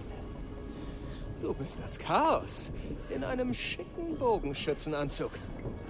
Ich beobachte, wie sich dein Mund bewegt und sehe Städte brennen. Dass du in Asgard bist, bringt nichts Gutes mit sich. Andererseits, wenn du hier bist, um dem Allvater zu helfen und keine bösen Absichten hegst, macht uns das wohl zu Verbündeten. Du hast mit einem Marvel-like Asgard gerechnet? Ehrlich gesagt schon, ja. Ein bisschen. Er ist ein Arschloch, aber er kann like gut lesen. Das ist der Heimdall. Der Heimdall ist quasi, der hat Wissen über alles. Wer liebt mich am meisten? Wer liebt mich am meisten? Wow, das ist fast so beeindruckend wie Baldur, der einen Drachen zähmt. Baldur brauchte sich nicht darum zu kümmern, wie stark er verbrannt wurde. Ich durchschaue sie. Dominiere sie klar und deutlich.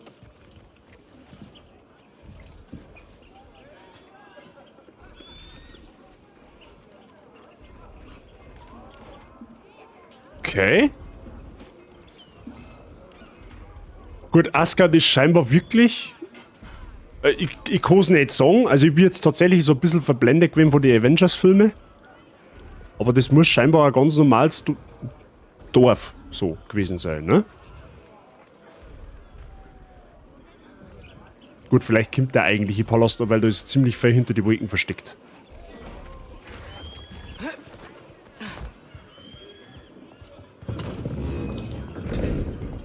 Wow, sind das alles Asengötter? Was? Du glaubst, dass alle Asen Götter sind? Aber Skildir hat gesagt, Oh dass nur... klar, wenn Skjöldur das sagt. Wer auch immer das ist, muss eindeutig ein Asengötter-Experte sein. Im Gegensatz zu dem Asengott, mit dem du hier sprichst. Du weißt buchstäblich nichts über unsere Kultur, was? Ich weiß Boah, viele Drache. Dinge. Okay. Ein Riese baute diese Mauer. Ein Riese.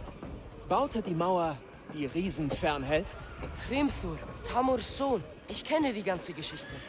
Wirklich? Ich kann es kaum erwarten, dass du mich mit deinen revisionistischen Erzählungen über die Architekturgeschichte Asgards verwöhnst. Ist das Odins Palast? Palast? Glaubst du, der Allvater hat es nötig, sich aufzublasen wie ein sterblicher Stammesfürst? Ich glaube, nein. Das ist die große Loge, die der Allvater mit seinen eigenen Händen gebaut hat. Tut mir leid, wenn dich das enttäuscht. Der hat sich den selber schmutzig gemacht? Wahre Macht. Nicht nötig zu protzen. Sie zeigt sich genau zur richtigen Zeit. Meinst du nicht? Ha! Hey! Wow! Hey, Helme! Ich habe euch eine Übungspuppe mitgebracht. Ich dachte, wir gehen zu Odin. Weißt du, die Sache ist, du hast eine verräterische Absicht. Deshalb lasse ich dich auf keinen Fall in die Nähe des Allvaters. War irgendwie klar, dass er uns linkt. Ah, braver Junge! Das ist es, was er verdient. Ha, das ist ein großer Spezialangriff. Umwerfen. Aus, Junge! Oh, sehr schön. Für diesen Trick ist es ein Wunder. Die Göttner jeden Krieg verloren, den sie je geführt haben. Das war langweilig. Rate, wer jetzt dran ist. Ja, Bist ja. du sicher, dass der Allvater gerne wartet? Sehr witzig. Ich bin mir sicher.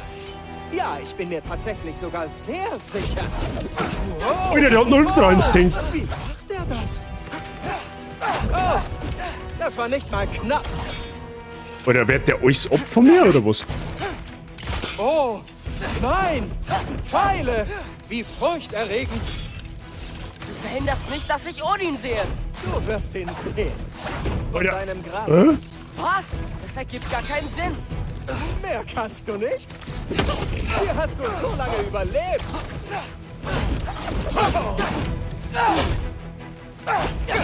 Au. Oh, das war ein besonderer. Ich hoffe, das war nicht dein letzter Trick. Was, das schon? Ist das alles, was du kannst? Jöten?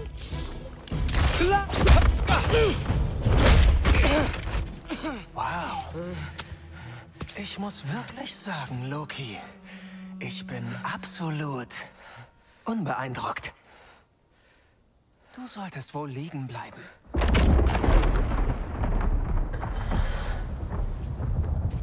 Toll. Der hat nicht, der hat Advanced Ultra Haki. Mit Instinkt. Was du auch denkst, er ist Allvaters Gast. Hatte ich doch was gerochen. Ein Schritt weiter und es endet unschön für dich. Wirklich? Und wie genau willst du mich aufhalten?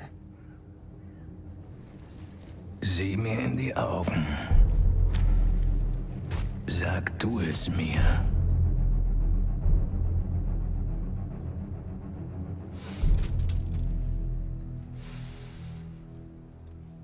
Du bist wirklich krank. Loki, du bist da. Ich bin sehr geehrt. Ah, du kennst also Heimdall.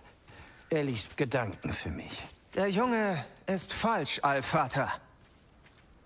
Dieser junge Mann ist mein Gast und voller Schlamm. Erklärungen? Er will dich verraten. Ist das wahr, Loki? Du kleiner Schwindler? Ich mache nur Quatsch. Natürlich will er mich verraten. Heimdall. Warum wäre er sonst hier? Er hat keinen Grund, mir zu trauen. Noch nicht. Aber er hat ein paar große Fragen. Und ich habe so viele Antworten für ihn. Was willst du? Wegtreten. Geh. Sehr gern. Es ist irgendwie komisch, dass der so Wampen hat. Aber Allvater. Ach. Sjachwart. Heimdall, entspann dich mal. Hattest du denn vor, mich sofort zu töten? Siehst du? Was, genügt dir das nicht? Verschwinde hier.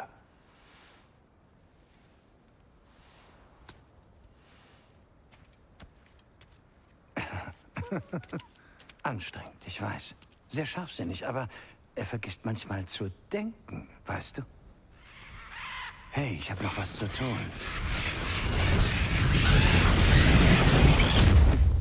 Komm mit mir.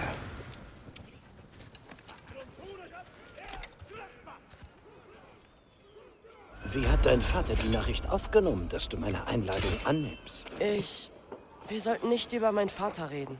So schlimm? Kann ich verstehen. Meine Ex-Frau und mein verärgerter ehemaliger Bediensteter vermitteln sicher kein sehr unbefangenes Bild von mir. Doch du bist neugierig, aufgeschlossen. Das ist wichtig. Ja, okay. Soll ich irgendwas sagen? Jetzt bin ich richtig geschert, aber es hilft halt einfach nicht. Da machen wir das nächste Mal weiter. Jetzt haben wir an einem Peak angelangt, wo es langsam richtig interessant wird. Okay? Jetzt wird es langsam richtig interessant, was die Story angeht. Wir haben den, also ich weiß nicht, ich finde das, keine Ahnung, bin ich der Einzige, der das irgendwie komisch findet, dass der Odin einen Bierbauch hat? Oder ist der einfach, keine Ahnung. Ich glaube, ich bin einfach zu sehr Marvels Avengers-Film vorbelastet. Ja? Da wo der Chris Hemsworth einfach mit Mordsmuskulatur und Sixpack da auftritt als Thor mit langen Haaren. Okay, das passt gewissermaßen so ein bisschen. Aber er hat also richtige Pflunzen vorne dran. Passt auch irgendwie ein wenig zu ihm, so, aber ich weiß nicht, ich habe mir irgendwie ein bisschen anders vorgestellt, so generell. Aber er macht auf jeden Fall einen imposanten Eindruck. Also das auf alle Fälle. Der Odin, der catcht mich gar nicht einmal so krass, aber der Thor macht irgendwie, wenn der herkommt, dann weiß genau, der, wenn der eine betoniert, dann brauchst du 3 Bohrschützenbremsen, mindestens. Aber gut. War jetzt zum Schluss richtig intens. Ja gut, der Heimdall, den kannst du scheinbar nicht als Normalsterblicher verwunden, weil der weicht allem aus. Also quasi so in gewisser Form auch unverwundbar, mehr oder weniger. Also ich glaube, da musst du mindestens Gott sein, dass du dem überhaupt was anhaben kannst.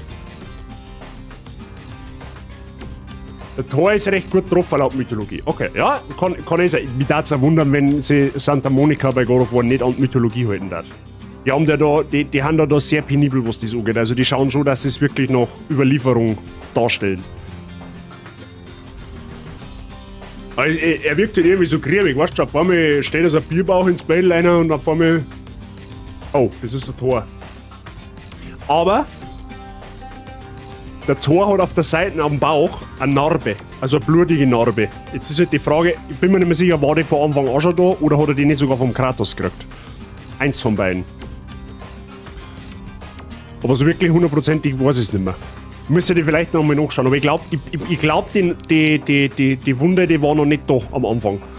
Also tippe ich mal drauf, entweder ist es irgendwo schief gelaufen während der Zeit, wo er wieder in Asgard war, oder die Wunde hat ihm wirklich der Kratos zugefügt.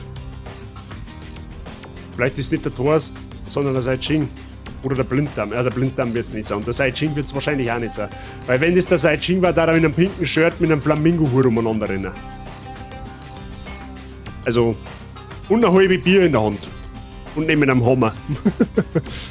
Aber gut. So. Also, Leute, ich entschuldige mich nochmal dafür, dass ich heute die erste Stunde ein wenig als Salz geladen war. Oder halt, es war ja nicht die erste komplette Stunde, sondern also so eine Viertelstunde drin, dass ich da mal drin oder wo ich ein wenig salzig geworden bin. Aber wie gesagt, das gehört halt, manchmal geht's halt nicht anders. Okay, ich war eigentlich nicht so auf Spiel, sondern mehr so auf das, dass mein Plan, wie es eigentlich vorgeht, halt nicht aufgegangen ist. Ich wollte eigentlich Nebenmissionen machen und das ist halt dann gründlich in die Hosen gegangen. Aber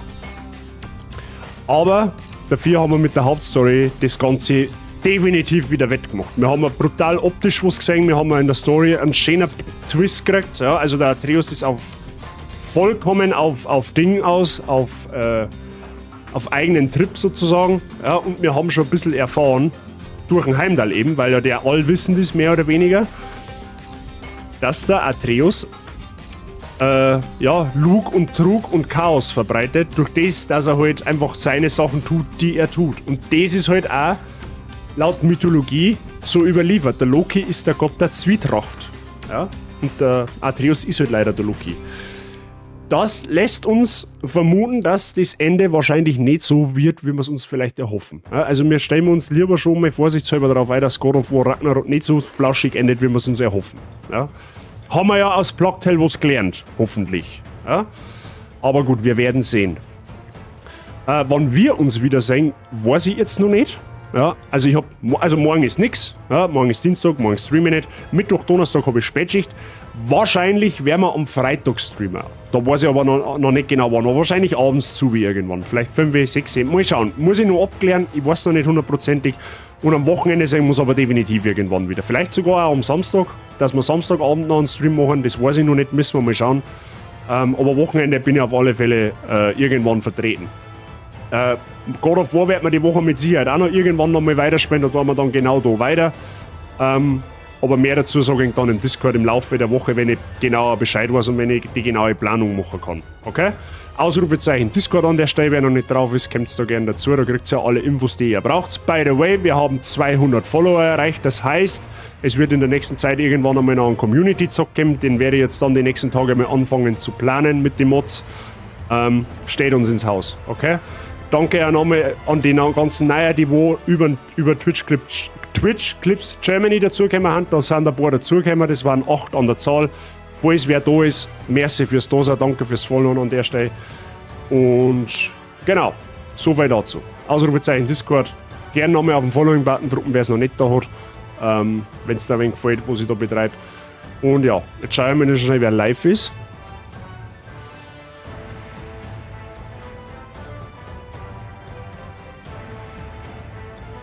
Mal schauen.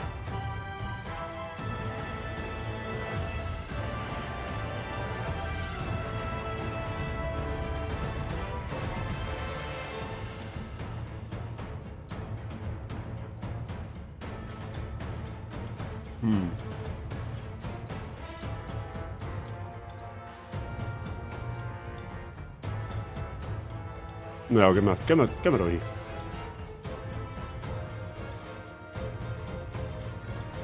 Weil sonst habe ich jetzt aktuell nichts Relevanz. Dann gehen wir zur Fichterli, die spielt The Binding of Isaac. Ja, ist gemütlich zum Zuschauen auf alle Fälle.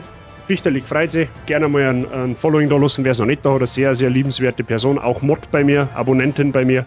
Jeder kennt's. Ich sag merci fürs Zuschauen. Danke, dass du da wart. Heute waren wieder sehr viel unterwegs, sage ich gerade. Danke, dass immer wieder einschaltet und so weiter und so fort. Das wisst ihr ich bedanke mich eigentlich gefühlt jetzt mal.